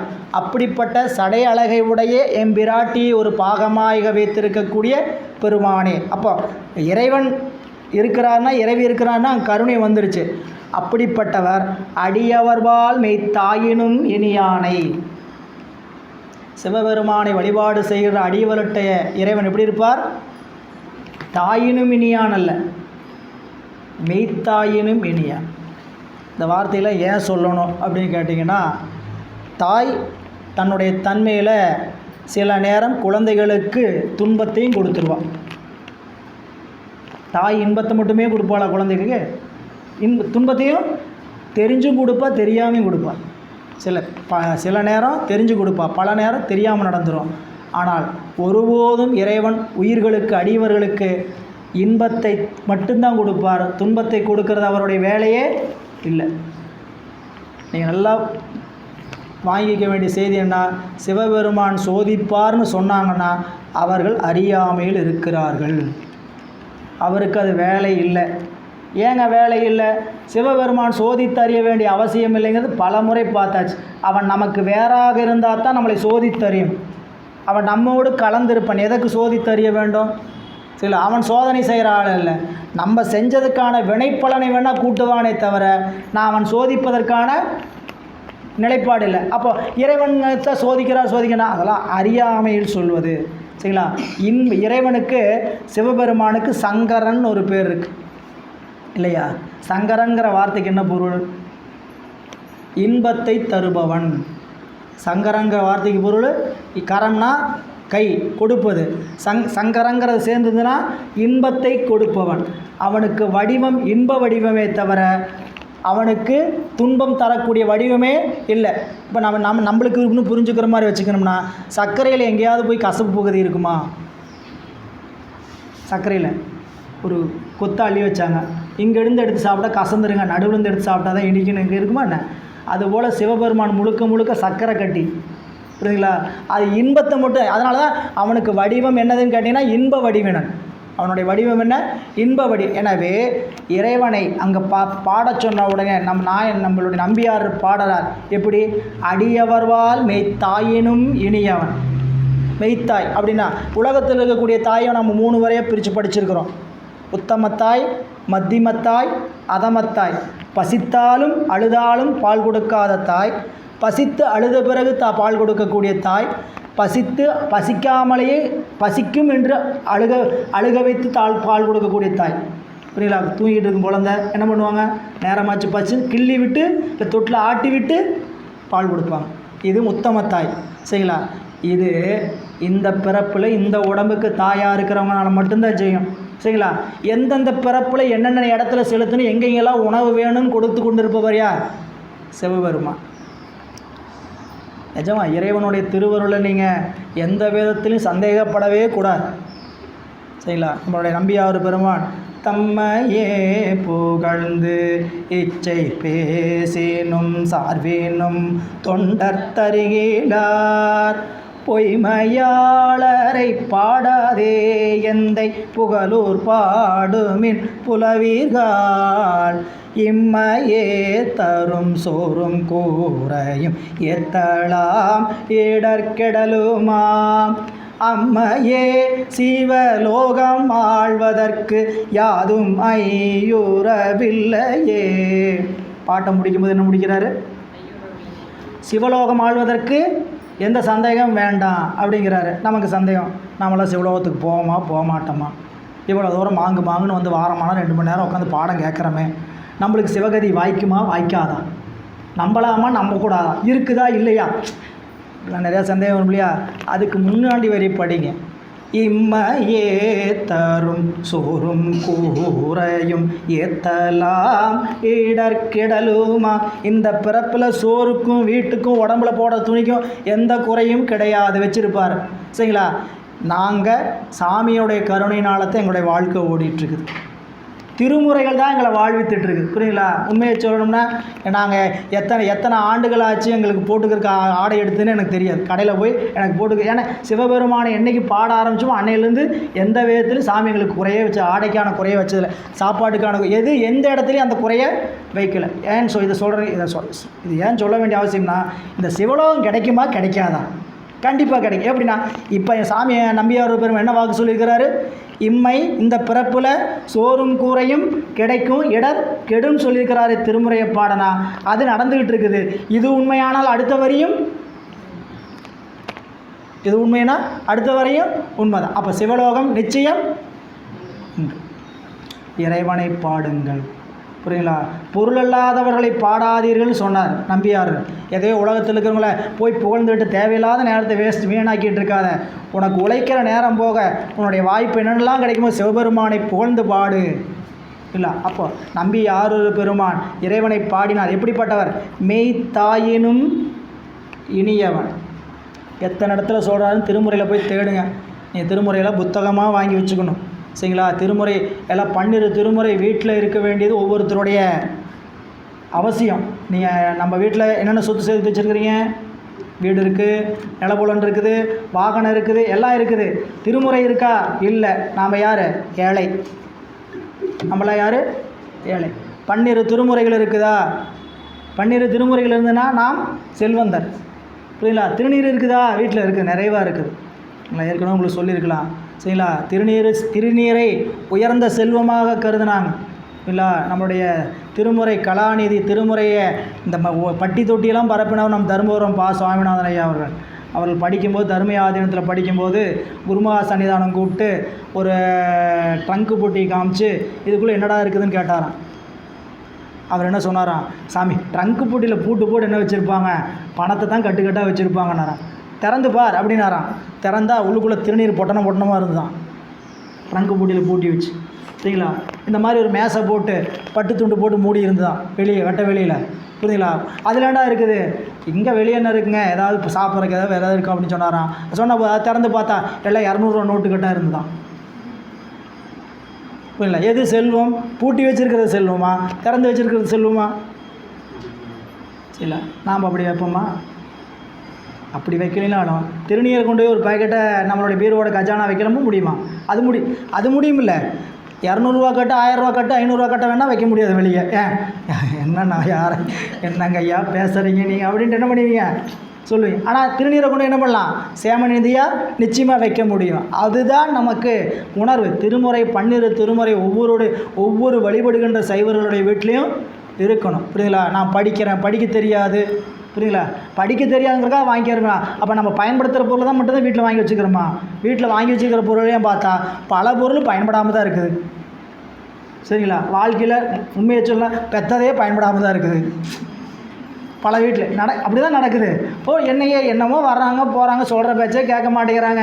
நானும் சொல்லி பார்த்துட்டு இதை பண்ணுறேன் அதை பண்ணுறாங்கிறேன். அவன் பாட்டில் 6 மாதம் இந்த வேலைக்கு போகிறான், 6 மாதம் அந்த வேலைக்கு போகிறான், இப்படி தான் போகுதுங்க என் பொழப்பு அப்படிங்கிறாரு அப்படின்னு சொல்கிறாங்க இல்லைங்களா? அப்போது பயன்படுறதை மட்டும்தான் வாங்கணும்னா நம்ம எதையெல்லாம் தூக்கி எறியணும்னு யோசிச்சு பாருங்கள் இல்லையா? அப்போது திருமுறைகள் நான் எதுக்கு சொல்லுவேன்? படிக்க தெரியுது, படிக்க தெரியலைங்க. சரிங்களா? வீட்டில் பூசை அறையில் 12 திருமுறை இருக்கணும். இப்படி 12 திருமுறையில் இந்த 7 திருமுறைகளில் இருக்கக்கூடிய தேவாரத்தில் நீங்கள் தேடி அப்படி பார்த்தீங்கன்னா தாய் என்ற சொல்லை சிவபெருமானை எத்தனை இடத்துல சொல்லியிருக்கிறார் அப்படின்னு ஒரு குறிப்பில். நேரம் போகலைன்னா இதெல்லாம் செய்யுங்க. இறைவனை எங்கெங்கெல்லாம் எத்தனை இடத்துல தாயின்னு சொல்லியிருக்கிறார் படிச்சுட்டே வாங்க. தோடுடைய சிவனில் ஆரம்பித்து 12 திருமுறை முடிவு வரைக்கும் போகிறதுக்கு 2 மாதம் 3 மாதம் ஆகும். ஒரு முறை போய் ஒரு ரவுண்டு போய் சும்மா படிக்கிறதுன்னா வாய் விட்டு இல்லை, தேடுறோம். தாய்ங்கிறது எங்கெல்லாம் இருக்குதுன்னு தேடிட்டே வரோம். தேடினீங்கன்னா குறிச்சிங்கன்னா 2-3 மாதம் போயிடும். நல்ல நேரம் போகும் சரிங்களா. போய் கஷ்டப்பட்டு மின்சார செலவு பண்ணி அழுதுகிட்டு உட்காந்துக்கிட்டு எவ்வளவு கஷ்டம் அந்த நேரம் போக்குறதுக்கு சரிங்களா. என் நேரம் பார்த்தாலும் வீட்டுக்குள்ளேயே உட்காந்துங்க டிவி பார்த்துட்டே இருக்கீங்க. கேட்டால் நான் வேறு என்ன பண்ணுறது, நேரம் போக வேண்டாமா அப்படின்னு சொல்கிறோமே. நேரம் போகிறதுக்கு வழியாக இல்லை, நேரம் போகிறதுக்கு நிறையா வழி இருக்குது. திருமுறைகளை அள்ளி கொடுத்துருக்குற. அதனால் பால் நினைந்தோட்டும் தாயினும் சால பரிந்து நீ பாவியனுடைய தாய் சரிங்களா. வாயானை மனத்தானை மனத்துள் நின்ற கருத்தானை கருத்தறிந்து முடிப்பான் தன்னை தூயானை தூவெள்ளை ஏற்றான் தன்னை சுடதிங்கச்சடையானை தொடர்ந்து நின்ற என் தாயானை தாயினும் நல்ல தலைவரின்றடியார் தம்மடி போற்றி செய்ப்ப. எத்தனை இடத்துல சாயா அன்பினை நாள்தோறும் தலைப்பவ தாயே ஆகி வளர்த்த. அப்போ இறைவன் நம்மளுக்கு பெற்ற தாயினும் இனியவன். அதனால தான் வள்ளலடிகள் பாடும்போது பாடினார், பெற்ற தாய்தனை மக மறந்தாள், பிள்ளையை பெறும் தாய் மறந்தாள், கற்ற நெஞ்சகம் கலை மறந்தாலும், கண்கள் நின்று இமைப்பது மறந்தாலும், உற்ற தேகத்தை உயிர் மறந்தாலும், உடலில் மேவிய உயிர் மறந்தாலும், கற்ற நத்தவத்தோர் தாழ்த்தோழு நமச்சிவாயத்தை நான் மறவேனே. நான் 5 எதை வேணால் மறப்பேன், 5 எழுத்தை மறக்க மாட்டேன் சொல். எனவே மெய்த்தாயினும் இனியவன். ஒவ்வொரு சொல்லுக்கும் சொல்லிகிட்டே போனேன். இனியவன் யார்? இனியவன் ஒவ்வொரு வயசுலேயும் ஒவ்வொருத்தருக்கும் ஒவ்வொரு இனியவன் சரிங்களா. குழந்தையாக இருக்கும்போது விளையாட்டு பொருள் இனிமையாக இருந்திருக்கும். கொஞ்சம் வளர்ந்தால் அம்மா அப்பா இனியவர்கள், இன்னும் கொஞ்சம் வளர்ந்தால் அந்த வாலிபத்துக்குரிய வயதுக்குரிய இனியவர்கள், அப்புறம் வேலைக்கு போனால் பணம் இனியது. இப்படி வாழ்க்கையில் ஒவ்வொரு நேரத்துலையும் ஒவ்வொரு இனியது மாறிட்டே இருக்கும். ஆனால் என்றைக்கும் இனியவர் ஒருத்தர் இருக்கிறார். அதனால தான் நம்ம பாடலை சொல்லும்போது சொன்னால் எனக்கு என்றும் இனியானான். சாமி எப்படிப்பட்டவன்? எனக்கு என்றும் இனியானே.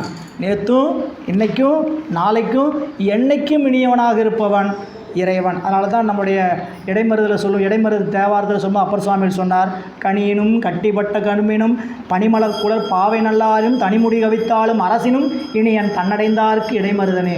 எனவே அப்படிப்பட்ட இனியானை அவ்வியன் நாவலர் பெருமான் அந்த பெருமைமிக்க திருநாவலூர் அவதாரம் செய்த நாவில் வல்லமை உடைய பெருமானாகிய நம்பியாரூரர் பித்தா பிறைசூடி எனும் பெரிதாம் திருப்பதிகம்.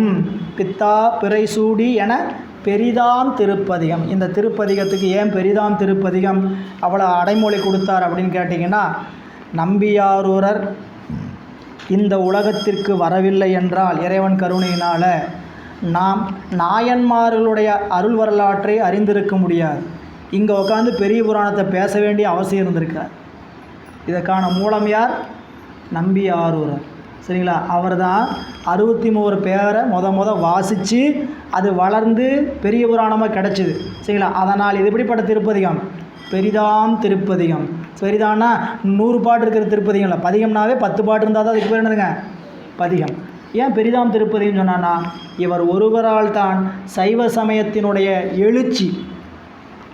நீங்கள் திருத்தல யாத்திரைக்கு போகிறீங்க, எந்த கோயிலுக்கு போகணுன்னு ஆசைப்படுவீங்க? கோயிலுக்கு போகலான்னு புறப்படுறீங்க. இப்போ போன வாரம் கொங்கு நாட்டு தல யாத்திரைக்கு போயிட்டு வந்தீங்க. கொங்கு நாட்டில் 7 கோயில் தான் இருக்குதா? சிவபெருமான் இருக்கிற கோயில். ஏன் அந்த 7 கோயிலுக்கு மட்டும் போனோம்?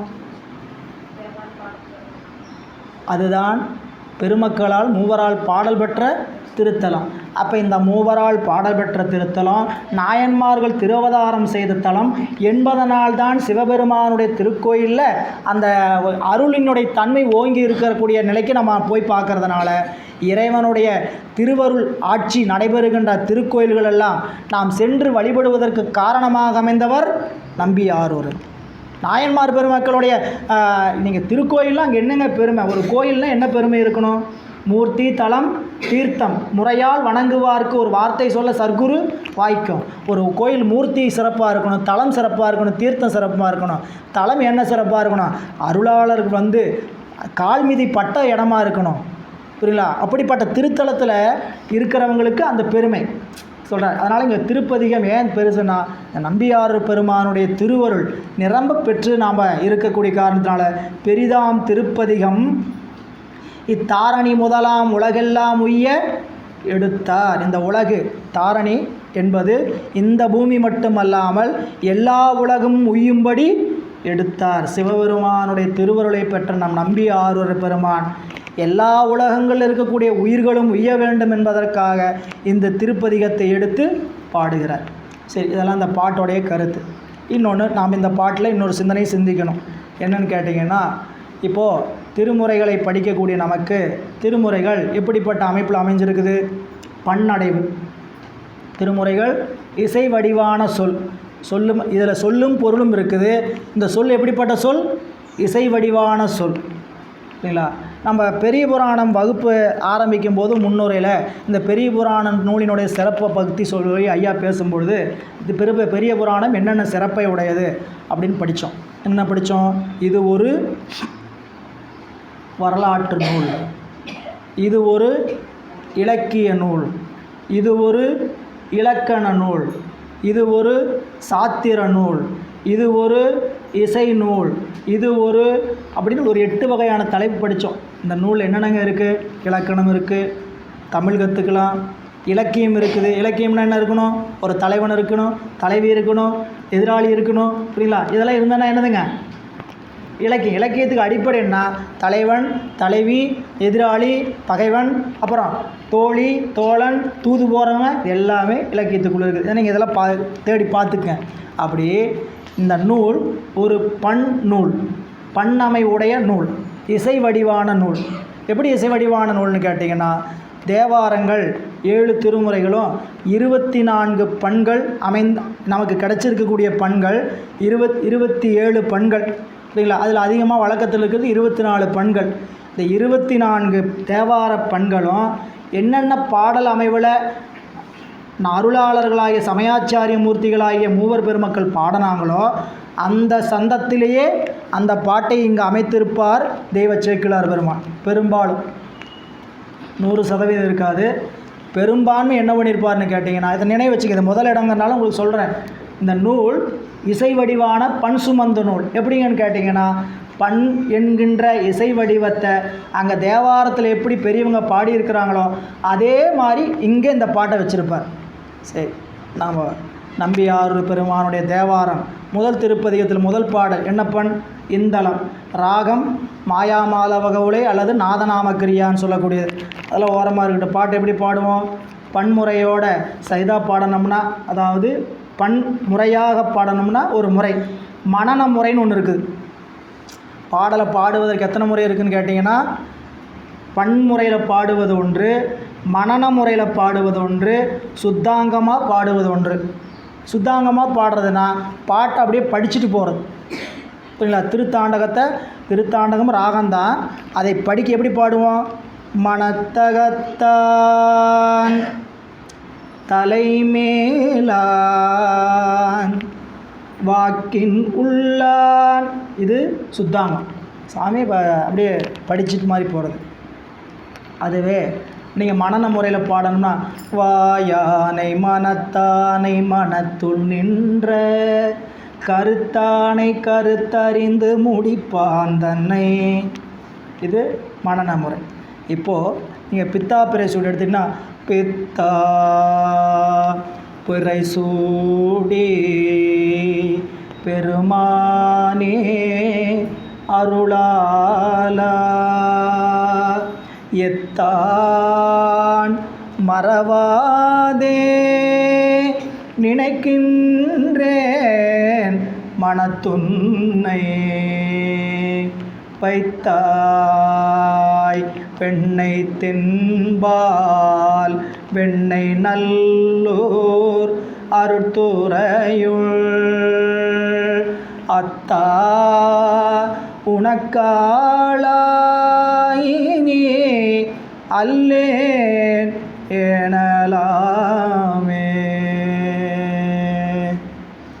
ஏதோ நம்மளுக்கு தெரிஞ்ச அளவுக்கு இதை மனன முறையில் வச்சுக்கிட்டிங்கன்னா பித்தா பிறை சூடி பெருமானே அருளாலா எத்தான் மறவாதே நினைக்கின்றே மனத்துன்னை வைத்தாய் பெண்ணை தென்பால் வெண்ணை நல்லோ அருட்துறையுள் அத்தா உனக்காளாயினி அல்லேன் எனலாமே நாயேன் பல நாளும் நினைப்பின்றி மனத்துன்னை பேயாய் திரிந்தைத்தேன் பெறலாகா அருள் பெற்றேன் வேயார் பெண்ணை தென்பால் வெண்ணை நல்லோ அருட்துறையுள் ஆயா உனக்காளாயினி அல்லே எனலாமே மண்ணே மறவாதே அப்படின்னு ஒவ்வொரு பாட்டாக இப்படி போகும்.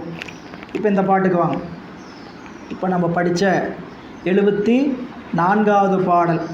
கொத்தார் மலர் குழலால் ஒரு கூறாயடியவர்பால் மெத்தாயினும் இனியானை அவ்வியனாவல் பெருமான் பித்தா பிறை சூடியன் பெரிதாம் திருப்பதிகம் இத்தாரணி முதலாம் உலகெல்லாம் உய்ய எடுத்தார்.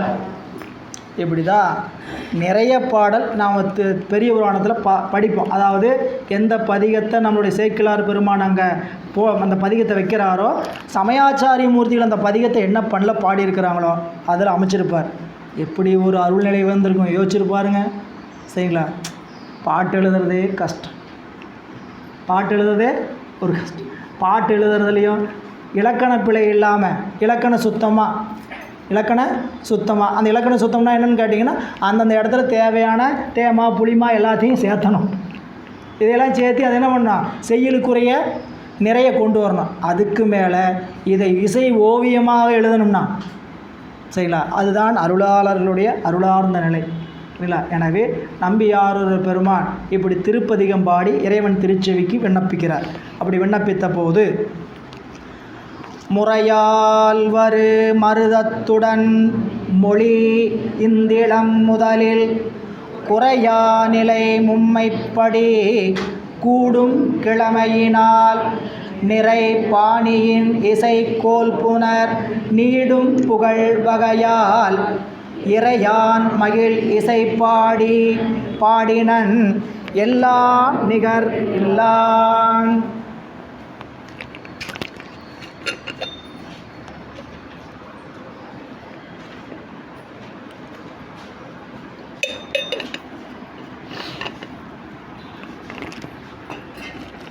நண்பர்களே, இது கொஞ்சம் இந்த பாடலுக்கு வாங்கிக்கிறதுக்கான இடர்பாடு வருகின்ற பாடல். என்னன்னு கேட்டிங்கன்னா, இந்த பாடலில் பன்முறை ராகம் எப்படி அமையுங்கிறதுக்கு ஒரு விளக்கம். ஒரு நூல் செய்பவர்கள் எல்லா துறையிலும் தேவையான விளக்கங்களை அங்கே கொடுத்துருக்கணும். அதுதான் உண்மையான இலக்கியம். புரியுதுங்களா? இப்போ இந்த புராணத்தில், பெரிய புராணத்தில் இசை என்றால் எங்கிருந்து தோன்றுன்னு நாம் படிச்சிருக்கிறோம்னு கேட்டிங்கன்னா, 5 இடத்துலேருந்து தோன்றுன்னு படிச்சிருக்கிறோம். இசை தோன்றுகின்ற இடம் 5 இடத்துக்கு மேலே இசையை ஒரு புதுசாக ஒரு இடத்துலேருந்து வர வைக்க முடியாது. 6 சுவைக்கு மேலே 7வது சுவை இல்லை. சரிங்களா? நம்ம 6 சுவையும் சேர்த்து வேணால் 7வது சுவையை சாப்பிட்லாம். எல்லாத்தையும் ஒன்றா சேர்த்து கடையில் இந்த பொட்டணத்தில் வாங்கி சாப்பிட்றாங்களே, ஏன் விரும்பி சாப்பிட்றாங்க? அதில் இனிப்புமாக இருக்குது, புளிப்புமாக இருக்குது, துவர்ப்புமாக இருக்குது, காரமாக இருக்குது, எல்லாம் கலந்த ஒரு சுவை. சரிங்களா? எப்படி நான் கடவுள் பாதி மிருகம் பாதிங்கிற மாதிரி அதில் என்ன இருக்குது, எல்லா சுவையும். அதனால் அதை வாங்கி சாப்பிட்றது மாதிரி நீங்கள் 6 சுவைக்கு மேலே ஒரு சுவையை கொண்டு வரும். ஏன்னா தமிழர்கள் அப்படி ஒரு அடிப்படையான வாழ்வியல் முறையை அமைச்சிருக்கிறாங்க இல்லை. இசைனா என்ன, எங்கேருந்து வரும்? 5 இடத்துலேருந்து தான் தோன்றும். ஒன்று குரல், சொல்லு என்று சொல்லக்கூடிய குரல். இன்னொன்று காற்று, குழல் கருவிகள், நரம்பு 3, 4வது தோல், 5வது உலோகம். இந்த 5ஐ தவிர இசைவாத்தியம் தோன்றுகின்ற இடமே கிடையாது. இன்றைக்கி நீங்கள் மின்சாரத்தில் மின் இயக்கியில் எவ்வளோ வேணால் கொண்டு வரலாம். அது எங்கே போய் இயக்குன்னு கேட்டிங்கன்னா, அது ஒரு நுண்கம்பி வழியாக தான் இயக்குமே தவிர அது தானியங்கி இல்லை. மின்கம்பி இயங்க எல்லாமே இயங்குதுன்னா காற்றினால் இயங்கும். கீபோர்டு வந்துருச்சுங்க, எலக்ட்ரானிக் கீபோர்டு. நீங்கள் என்னவோ சொல்கிறீங்க, இதில் தான் தாளத்தில் தான் இயங்கும், இதில் தான் இயங்குன்ட்டு. எலக்ட்ரானிக் கீபோர்டுக்கு என்ன வேணும்? இங்கேருந்து அமுத்துகிற காற்றினுடைய ஓசை வேணும், அதில் போகிற தந்தி கம்பி வேணும். எனவே நம் இசைக்கருவிகளுக்கான இடம் 5 இடம். இதில் புராணத்தில் பார்த்தீங்கன்னா 5 வகையான இசைக்கருவிகளுக்கான இடத்தையும் சேக்கிழார் பெருமான் விரிச்சிருப்பார். இந்த இடத்துல குரலினுடைய தன்மை எப்படியெல்லாம் எடுக்கும் அப்படிங்கிறதுக்காக விளக்கமான இடம். எம்பிரான் நாராயணாயனாருடைய வரலாற்றை பார்த்தீங்கன்னா குழல் கருவி என்று சொல்லக்கூடிய புல்லாங்குழலை வச்சு அங்கே இருக்கக்கூடிய விஷயத்தை விரித்து கொடுத்திருப்பார். திருநீலகண்ட யாழ்ப்பாணருடைய இடத்த சொல்லும் பொழுது யாழ் என்று சொல்லக்கூடிய நரம்பு கருவி விரிச்சிருப்பார். புரியலா? தோளும் உலோகமோ இசைக்கான கருவி கிடையாது. சரிங்களா? இது எல்லாமே குரலுக்கான பக்கவாத்தியம் தான். நல்லா புரிஞ்சுக்கணும். இன்றைக்கி இந்த பக்கவாத்தியத்தை தான் பக்காவாத்தியமாக வாசிக்கிறாங்க. பாட்டு தான் முக்கியம். புரியலா? எது முக்கியம்? பாட்டும் பொருளும் தான் முக்கியம். இன்றைக்கி எது முக்கியம் இல்லை, அதெல்லாம் முக்கியம் இல்லை. நல்லா போட்டு அடிங்க, டம்முன்னு நல்லா போட்டு என்ன பண்ணுங்க, அடித்து தள்ளுங்க. புரியுங்களா? அப்படி தான் அதுதான் இன்றைக்கி இசைன்னு பிடிச்சிருக்குது மக்களுக்கு. புரியலா? அன்றைக்கும் இசையை வாசித்தாங்க, இன்றைக்கும் இசை ராகம் அமைக்கிறாங்க. எந்த பாட்டு நம்ம உள்ளத்தில் நிற்கிது? இன்றைக்கி வர பாட்டு நீங்கள் கேட்டிங்கன்னா உள்ளத்தில் நிற்குமான்னு சொல்ல முடியுமா? ஏன் அப்படின்னு கேட்டேன்னா இசையினுடைய தன்மை எப்படி வெளிப்படுத்தணுமோ அப்படி வெளிப்படுத்தலை. சரிங்களா? அதனால் நம்ம இந்த இடத்துல இசையினுடைய கூறுபாடுகளை சொல்கிறார். என்றளவு அவங்க அறிவில் வச்சுக்கங்க. குறிப்பு வைக்கிறவங்க குறிப்பு வச்சுக்கங்க.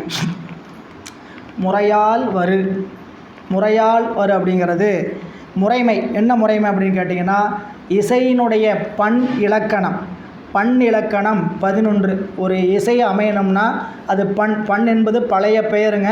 இன்றைக்கி அது ராகம்ங்கிற பரிணாமமாக இருக்குது. இன்றைக்கி அதை என்னன்னு சொல்லியிருக்கிறாங்க, ராகம் என்ற பரிணாமமாக இருக்குது. பழைய நூல்களில் அதுக்கு பேர் பண் என்று பெயர்.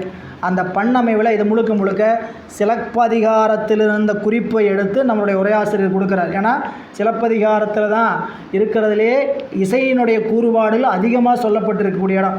அரங்கேற்று காதை என்று சொல்லக்கூடிய காதையில் இசையினுடைய தன்மையை நிறைவாக சொல்லியிருக்கிறார். புரியுங்களா? அதனால் அதை வச்சு இங்கே ஒரு குறிப்பு காட்டுறார். பண் இலக்கணம் 11 வகை அமைந்தது. என்ன? முதல், முறை, முடிவு, நிறை, குறை, கிழமை, மெலிவு, வலிவு, சமன், வரையறை, நேர்மை. அது தனித்தனியாக பேர் சொன்னால் புரியாது. இப்போ அதுக்கான விளக்கங்க நாம் கொஞ்சம் பார்க்கலாம். புரியுங்களா? அது 11 பண் இலக்கணம். முறையால் வரு பண் இலக்கணம் 11 முறையில் வருகின்ற மருதத்துடன். மருதம் அப்படிங்கிறது 4 வகை நிலத்திற்கு 4 வகையான இசை கூறுபாடுகள் இருந்தன. நமக்கு நானிலம் 5 வகை நிலம் அல்ல. ஆனால் நிலம்னா எத்தனை சொல்கிறோம்? 5 சொல்கிறோம். புரியுங்களா? குறிஞ்சி, முல்லை, மருதம், பாலை, நெய்தல், பாலை. எது பாலை? எப்போ குறிஞ்சியிலையும் முல்லையிலையும் அந்த வளம் இல்லாமல் போதும் அந்த இடத்துக்கு பேர் பாலை. புரியுங்களா? மருதத்தில் பாலையாகாது, நெய்தல் பாலையாகாது. கடல் எப்பயாவது வற்றி போய் பாலைவனம் ஆகுதா? எங்கே பாலைவனம் ஆகுன்னு கேட்டிங்கன்னா மலையும் காடுகளும் தான் என்ன ஆகுங்க, பாலைவனமாக. எப்போ அந்த வளம் கெட்டு போகும்போது. அப்போது இந்த நிலத்தில் நம் தமிழர்கள் வாழ்ந்த நிலையில் ஒவ்வொரு நிலத்திற்குரியவர்களுக்கும் ஒவ்வொரு வகையான இசை கூறுபாடு இருந்தது. உணவு இருந்தது. என்ன உணவு? மலையில் இருந்தாங்கன்னா அவங்களுக்கு வேறு உணவு, காட்டில் இருந்தால் அவங்களுக்கு வேறு உணவு, வயலில் இருந்தாங்கன்னா அவர்களுக்கு வேறு உணவு, கடலில் இருந்து அவர்களுக்கு வேறு உணவு. உணவு மட்டுமல்ல, வாழ்க்கை முறையை நீங்கள் அப்படியே தொல்காப்பியர் வகுத்ததில் போய் பார்த்தீங்கன்னா 16-17 வகையான அட்டணை போட்டிருப்பார். அவர்களுக்கு எது உணவு, எது தெய்வம், எது விலங்கு. தெய்வம் என்ன? குறிஞ்சினா முருகன், காடுனா முல்லைனா கொற்றவை, வயல்னா இந்திரன். புரியுதுங்களா? கடல்னா வருணன், நெய்தல்லாம் காளி. இப்படி சொல்லக்கூடிய ஒவ்வொரு வகையான தெய்வங்களை கும்பிட்டாங்க. புரியுதுங்களா? அப்படி தெய்வம் மட்டுமல்ல, தெய்வம், உணவு, அவருடைய வாழ்க்கை முறை எல்லாமே வகுத்தார்கள் தனித்தனியாக. அதில் இந்த 5 வகை நிலத்திற்கும் 5 வகையான இசை நிலைப்பாட்டை வகுத்தது தான். குறிஞ்சி நிலத்தில் இருக்கிறவர்களுக்கு என்ன இசை கூடும்? குறிஞ்சி, மருதம், இதெல்லாம் இசை எங்கேருந்து வந்ததுன்னு கேட்டிங்கன்னா அந்தந்த நிலத்தை வச்சு வந்தது. நீங்கள் பாடலில் பார்த்தீங்கன்னா குறிஞ்சின்னு ஒரு பண் வரும். கவனித்து பார்த்தீங்கன்னா தெரியும். நம்மளுடைய ஞானசம்பந்த பெருமான் தில்லைப்பதியத்தை குறிஞ்சி பண்ணில் பாடியிருப்பார். அப்பர் சாமிகளுடைய திருத்தாண்டகம் முழுக்க என்ன பண்ணில் பாடணும்? குறிஞ்சி பண்ணுடைய ராகம் அரிகாம்போதி ராகத்தில் தான் பாடணும். புரியல? அப்போது இந்த குறிஞ்சி என்பது எதற்குரிய இடம்? மலைக்குரிய இசை. அடுத்தது குறிஞ்சிக்கு அடுத்தது என்னதுங்க? முல்லை. முல்லை நிலத்துக்குரிய இசைப்பாடு மோகனம். புரியுங்களா? மோகனம் என்பது என்ன பண்ணுன்னு கேட்டிங்கன்னா முல்லைப்பண். மோகன ராகம் பண் முல்லைப்பண். நம்ம திருவாசகம் முழுக்க மோகனப்பண்ணில் தான் பாடணும்.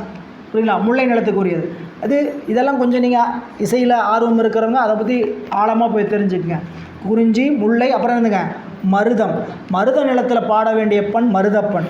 புரியல? 4 வகை பண்ணில் இங்கே என்ன சொல்கிறாருன்னு கேட்டிங்கன்னா மருதத்துடன் மொழி. மருதம் எத்தனை வகை அப்படின்னு கேட்டிங்கன்னா மருத யாழ் திறம் 4.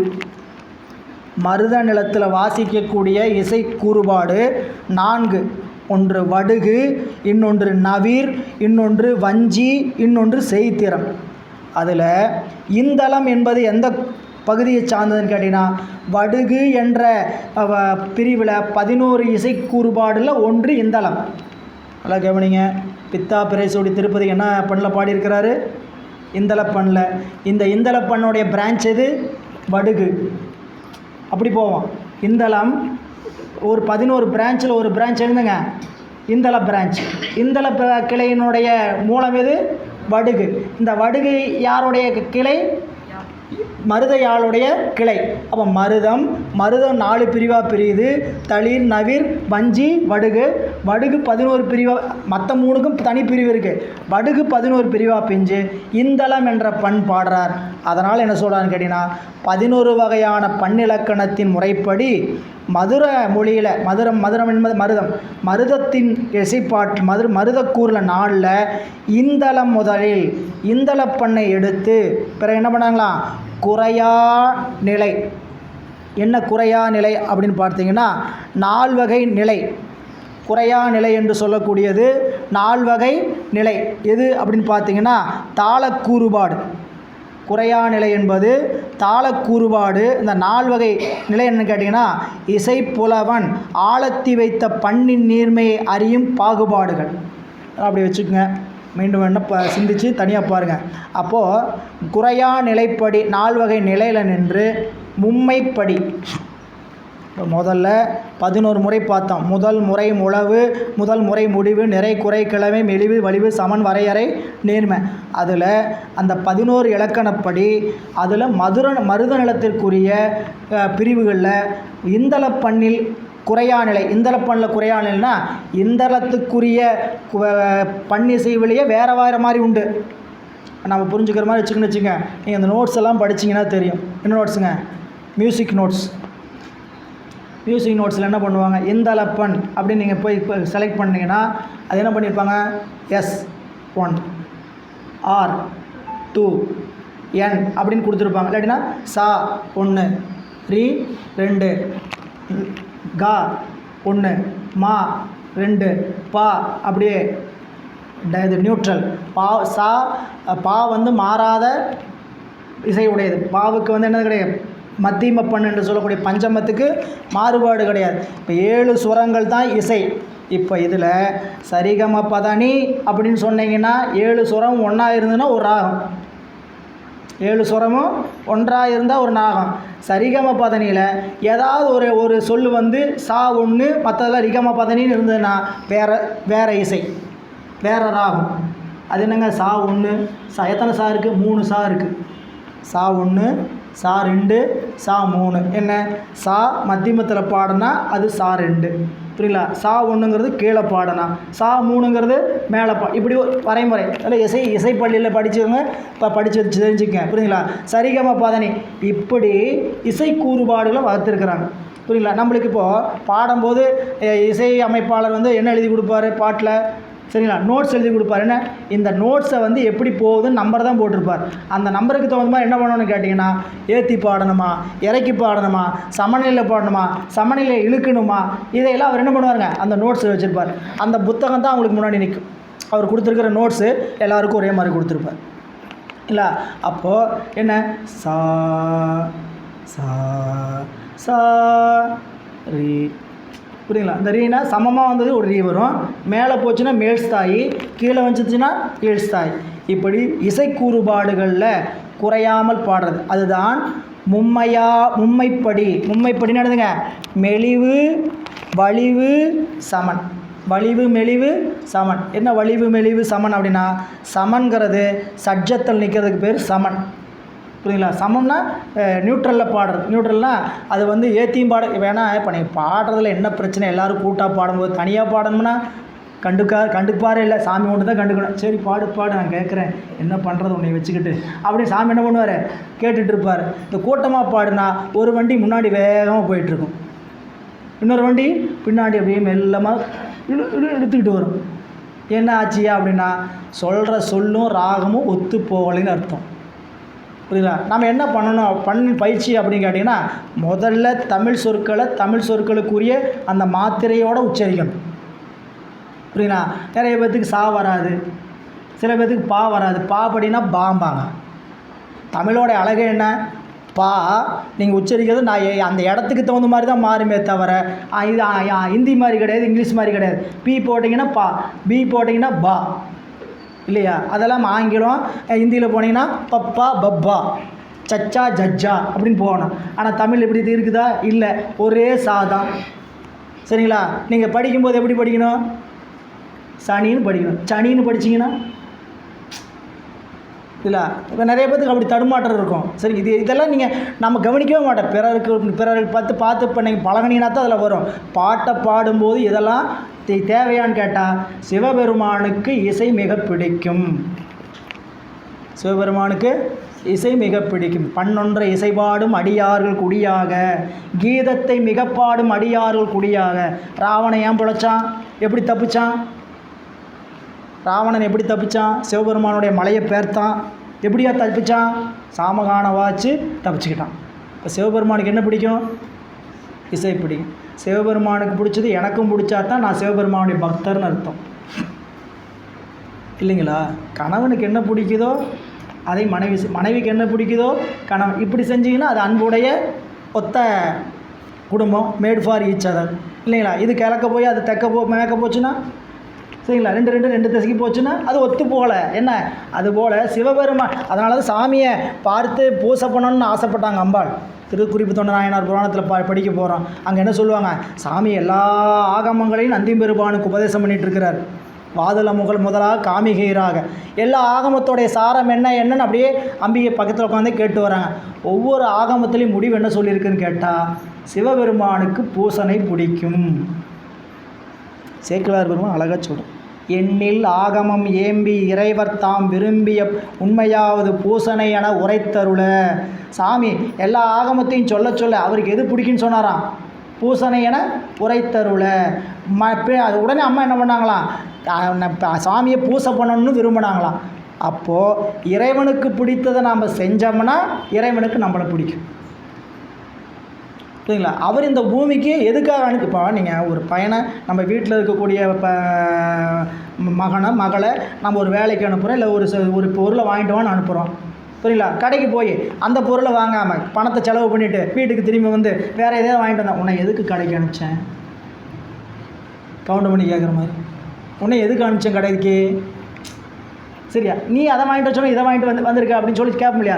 சிவபெருமான் இந்த பூமிக்கு அனுப்பிய நோக்கம், உலகியல் இன்பங்களை என்ன அளவுக்கு உனக்கு அனுபவத்தை கொடுத்துக்கோ அதெல்லாம் அனுபவிச்சு, அந்த அனுபவத்தில் உனக்கு ஓர்ப்பு ஏற்பட்டு நீ என்ன பண்ணணும், சிவம்தான் நிலைத்த பொருள்னு உணர்றதுக்கு தான் உன்னை அனுப்பிச்சேன்னு சொன்னால் அதை மட்டும்தாங்க உணர மாட்டேங்கிறோம் அப்படிங்கிறார், புரியல? அப்போ சாமிக்கு பிடிச்ச செயலாக இருக்கக்கூடிய பூசணையை செய்ய. அப்போ இறைவனுக்கு பாடனா பிடிக்கும். எப்படி பாடனா பிடிக்கும், நல்லா பாடனா பிடிக்கும், செய்யப்பாடு. நம்மளுக்கு என்ன வருமோ அதானே பாட முடியும். நாம் என்ன உன்னிகிருஷ்ணனா, நாம் என்ன கேஜி ஜெயஸ்தாஸ்தா, இல்லை நான் வந்து தருமபுரம் சாயனா சர்க்குருநாதனா, இல்லை. அப்போ நம்ம என்ன அளவுக்கு பாட முடியுமோ அந்த அளவுக்கு ஒத்து பாடணும். இது பயிற்சி தான், புரியுதுங்களா? பாட பாட்டு, புரியுங்களா?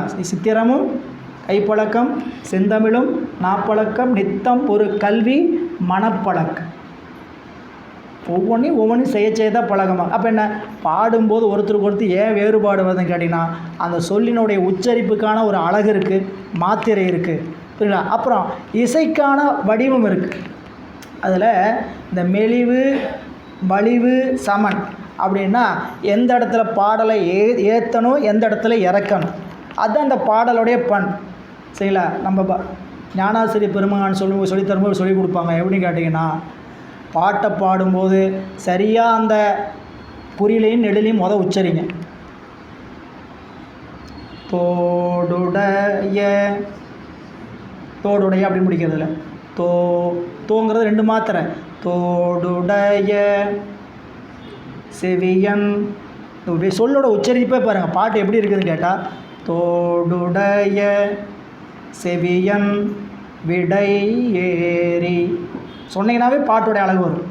அதுக்கப்புறம் நம்ம ஆலாபனம் பண்ணுறதுலாம் அப்புறம் ஆலாபனம் பண்ணுறதுலாம் நம்மளுக்கு தேவை, அதெல்லாம் இருந்துட்டு போகுது. அவங்களாம் போதுவாமூர்த்தி பண்ணுறாங்க, மேலே ஏற்றி இறக்கி 4 தடவை பின்னாடி திருப்பி மாற்றி போட்டு ஏதோ ஒன்று பண்ணுறாங்க, அவங்க கற்றுருக்குறாங்க பண்ணுறாங்க. நாம் போய் சாமிட்டோம்னா தோடுடைய செவியன் விடையேறிவோ தூவெண் மதி சூடின்னு நெடில் தான் முடியும். நிறைய பேர் என்ன பண்ணுவாங்க, சூடி இல்லை சூடி காடுடைய சுடலை பொடி பூசியன் உள்ளம் கவர்கல்வன் ஏடுடைய மலரான் முனை நாட்பணி தேத்த அருள் செய்த பேடுடைய பிரமாபுரம் மேவிய பெம்மான் இவனன்றே. சரி, எடுத்தோன்னே இப்படி பாட்டு ராகம் வருமா? வராது. நீங்கள் என்ன பண்ணோம், தோடுடைய செவியன் விடை ஏறிவோ தூவெண் மதி இப்படின்னு மனன முறையில் படித்து பழகணும். முற்றலாமை இளநாகமோடேன முளை வெண்கும்பு பூண்டு வற்றலோடு கலனா பழி தேர்ந்தெனது உள்ளம் கவர்கல்வன் கற்றல் கேட்டல் பெரிதும் உடையா கடல் கையா தொழுதேத்த பெற்றமூர்ந்த பிரமாபுரம் மேவிய பெம்மான் இவனன்றே. பாடலை நீ வீட்டில் போய் இப்படி மனன முறையில் படிங்க. 1 நாள் படிங்க, 2 நாள் படிங்க, 3 நாள் படிங்க, 1 வாரம் படிங்க. தன்னை போல் ராகம். பயிற்சி தாங்க, பயிற்சி பண்ணணும். சும்மா கிடைக்குமா? சினிமா பாட்டை பயிற்சி பண்ணுறமா இல்லையா? அவன் எப்படி பாடியிருக்கிறானோ அப்படியே பாடுறதுக்கு அதாங்க. அப்போ தான் எனக்கு கொஞ்சம் ஃபீல் ஆகுதுங்க, இல்லாட்டினா ஃபீல் ஆக மாட்டேங்குதுங்கன்னு நினைக்கிறமா இல்லையா? பாடியிருக்கிறாரு, சரிங்களா? திரைப்பட நடிகர் பார்த்து ஒரு காதல் பாடலோ ஏதோ ஒரு பாடலை பாடுறாரு, சோக பாடல் பாடுறாரு. சோக பாடலை என்ன முறையில் பாடியிருக்கிறாரோ அப்படி பாடினீங்கன்னா தான் சோகம் வரும். நாம் அப்படி பாடாமல் இருக்கிறோமா? ஏதோ சோகம் வந்து கஷ்டம் வந்துருச்சுன்னா அந்த பாட்டை அப்படியே உருகி அப்படியே நினச்சி பாடுறோமா இல்லையா? புரியுதா? அப்போ இந்த பாடலை இப்படி பாடி பயிற்சி பண்ணி முயற்சி பண்ணிங்கன்னா தான் வரும், இல்லை? அப்போ இங்கே இந்த வலிவு மெலிவு சமன் அப்படின்னு என்னென்னு கேட்டிங்கன்னா, இந்த எந்த இடத்துல சமப்படுத்தணும், எந்த இடத்துல தூக்கணும், எந்த இடத்துல இறக்கணும் அப்படிங்கிறது. இப்போ நீங்கள் காதலாகி பண் கௌசிகம் ராகம் பைரவி இல்லை எடுக்கும்போது எங்கே எடுக்கணும்? மேலே எடுக்கணும். காதலாகி கசிந்து கண்ணீர் மல்கி ராகத்தோடைய அமைப்பு இங்கே, அதுக்கு தான் அங்கே குறியீடு. காதலாகி இல்லை எவ்வளோ வருதோ அவ்வளோ வர வேண்டியதுதான், சரிங்களா? இப்போ யாராவது நம்மளை வந்து நீங்கள் தனியாக பாடும்போது கூட்டமாக பாடும்போது தெரிஞ்சால் பேசாமல் இருக்கலாம், தெரியலன்னு என்ன பண்ணலாம்? லிப் மூவ்மெண்ட் மட்டும் தான் பண்ணணும், புரியுதா? வாயை மட்டும்தான் அப்படின்னு நம்ம ரசிக்கலாமே தவிர அப்படிலாம் பாட வச்சுருக்கிறாங்க எங்களை. போனால் வாயை மட்டும்தான் அசைக்கணும், என்ன பண்ணக்கூடாது? பாடக்கூடாது. பெரிய இடத்துக்கு போகிறோம், பேசாமல் என்ன பண்ண இப்படிலாம் பாடியிருக்கு, சரிங்களா? நடந்ததுனால சொல்கிறேன். அதனால் நல்லா வந்துச்சுன்னா யாரும் பாட வேணாம்னு சொல்ல போகிற. கூட்டத்தோடு பாடுறோம், நல்லா பாடினா வேண்டாம் அவரோட நீங்கள் பிரபலமாயிருன்னு பாட வேணாம்னு சொல்ல போகிறாங்க, இல்லைங்களா? அப்படி சொல்கிறவங்களும் நிறையா பேர் இருக்கிறாங்க, புரியுங்களா? நம்மளோட எதிர்ச்சியாக பாடிட மாட்டேன். யாரையும் யார் வளர்ச்சியும் யாரினாலும் தடுக்க முடியாது, புரிஞ்சுங்களா? நாம் ஏதாவது நாம் தடுத்துடலாம் அவர் வளர்ச்சின்னு நினச்சிங்கன்னா ஒருபோதும் செல்லாது. அவங்க வளர்ச்சி அவங்க கையில், அவங்க தாழ்ச்சி அவங்க கையில். பெருமைக்கும் மேனை சிறுமைக்கும் தத்தம் கருமமே கட்டளைகள், அவங்க செயல்பாடு தான் கட்டளைகள். எனவே இங்கே வந்துருங்க. மும்மை படி மும்மைப்படி கூடும் கிழமையினால். கிழமை உரிமை என்ன, அந்த பாட்டுக்குரிய உரிமை எதுவோ, உரிமைனா இந்த பாடல் என்ன முறைப்படி பாடணும், முறைமைப்படினா கிழமைங்க. கிழமைங்கிறது உரிமை. என்ன உரிமைனா ஒவ்வொரு நேரத்துலையும் பாட வேண்டிய பாடல்னு இருக்குது. காலையில் தெரிஞ்சது தான் பூபாலம், இரவில் நீலாம்பரி, சாயங்காலம் கல்யாணி, மதியத்தில் பைரவி, இப்படின்னு ஒரு வழக்கு இருக்குது.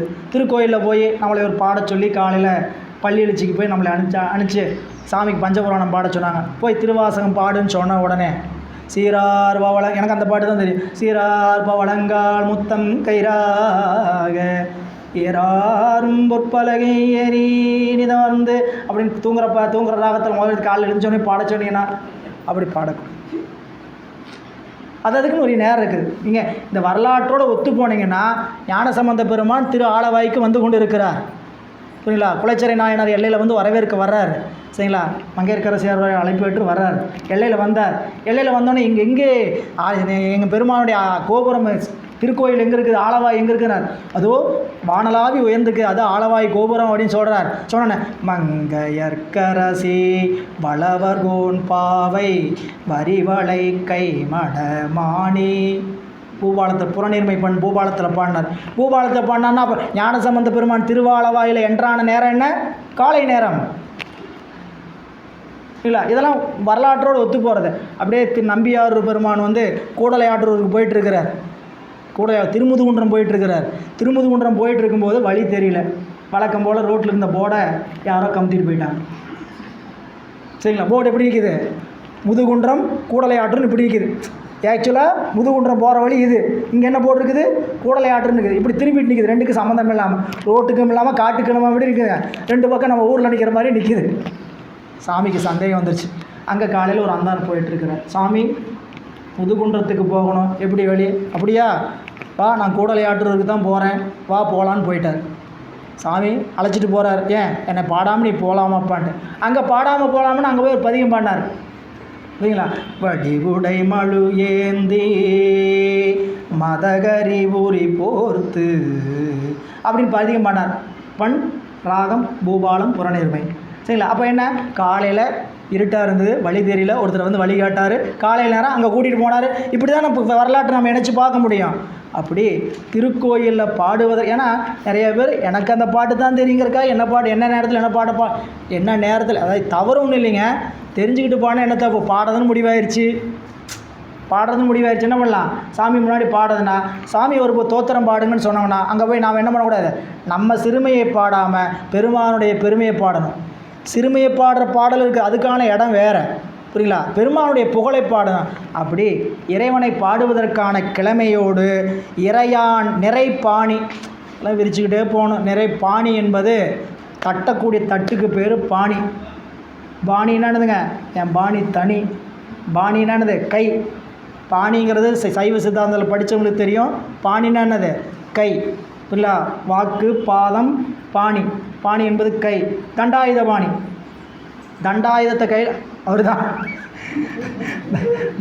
தண்டத்தை கையில் வச்சுருக்கனால அவருக்கு பேர் என்னதுங்க, தண்டபாணி. சக்கரத்தை கையில் வச்சுருக்கனால அவருக்கு பேர் சக்கரபாணி திருமாலுக்கு. புரியுதா? அப்போது அந்த பாணி என்பது கையை. இந்த கையில் கொட்டும் இசையும் தூக்கும் அளவும் ஒட்ட புணர்ப்பது பாணி.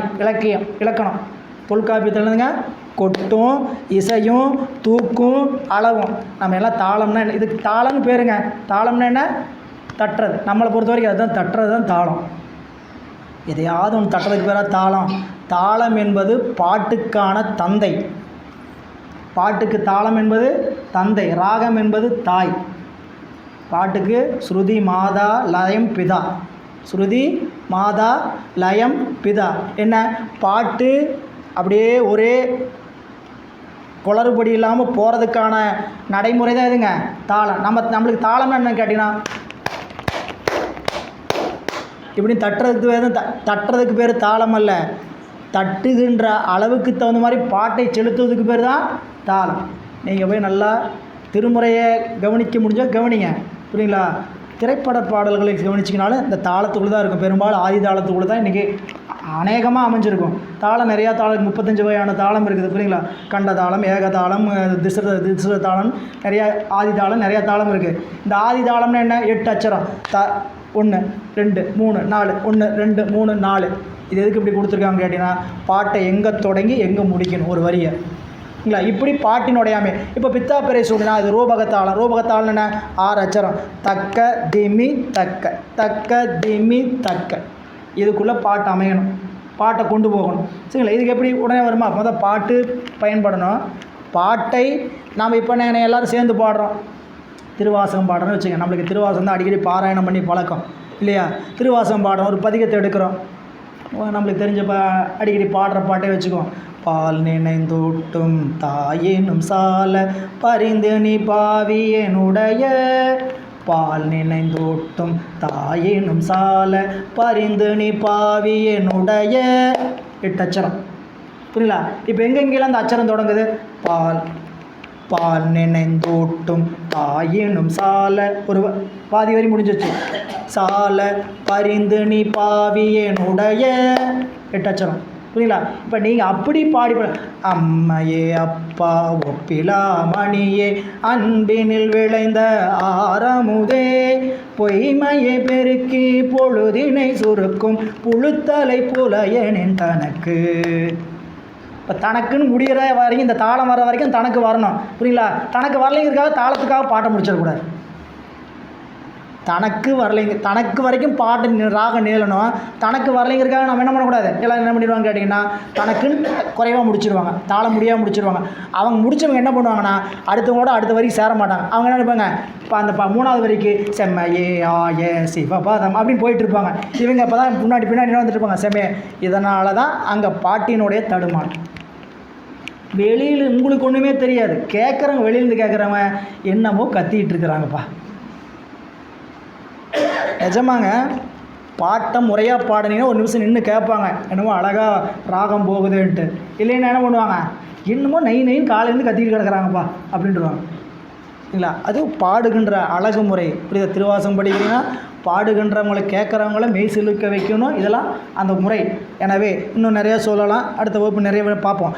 நிறைபாணியில் இசைக்கோள் புணர் நீடு புகழ் இசை எவ்வளவு புணருமோ அப்படி நீடு புகழில் வகையால் இறையான் மகிழ், இறைவன் மகிழ்கின்ற இசைப்பாடி சொல்லும்போது கடைசியில் எப்படி முடிச்ச பார்த்தீங்களா? இறையான் மகிழ் இசைப்பாடி எல்லாம் பாடினன் எல்லாம் நிகழ்ச்சி. நம்மளுடைய நம்பி ஆரூர் பெருமானுக்கு இந்த உணர்வு கொடுத்தார் பார்த்தீங்களா? என்னென்ன உணர்வுலாம் கொடுத்தாரு? பாடுவதற்கு உணர்வு கொடுத்தார், பாட்டினுடைய இசை உணர்வு கொடுத்தார், பாட்டில் பொருள் வருவதற்கு உணர்வு கொடுத்தார். இத்தனை உணர்வு கொடுத்து அவர் முதல் திருப்பதிகம் பாடுகின்றார். அடுத்ததாக என்ன நடக்கிறது என்பதை வரும் வகுப்பில் சிந்திப்போம் என்று இந்த அளவில் நிறைவு செய்கின்றோம். திருச்சிற்றம்பலம். என்றும் இன்பம் பெருகும் இயல்பினால் ஒன்று காதலித்து உள்ளமும் ஓங்கிட மன்றுளார் அடியாரவர் வான்புகள் நின்றதெங்கும் நிலவி உலகெலாம் வான்முகில் வடாது வேகமறிவலம் சுரக்க மன்னன் கோன்முறை அரசு செய்க உறைவிலாது உயிர்கள் வாழ்க நான்மறை அறங்கள் ஓங்க அற்றவம் வேள்வி மல்க மேன்மைகொள் செய்வ நீதி விளங்குக உலகமெல்லாம். தென்னாடுடைய சிவனே போற்றி, ஆரூர் அமர்ந்தரசே போற்றி, அண்ணாமலையம் அண்ணா போற்றி, அருள் தரும் விசாலாட்சி அம்மையுடனாய கைலாசநாத பெருமான் திருவடிகள் நால்வர் பொற்றாள் நம் உயிர்த்துணையே அருவான் மும்மை நாயன்மார் திருவடிகள் எம்பிரான் தெய்வச்செக்கிழார் பெருமான் திருவடிகள். சிற்றம்பலம்.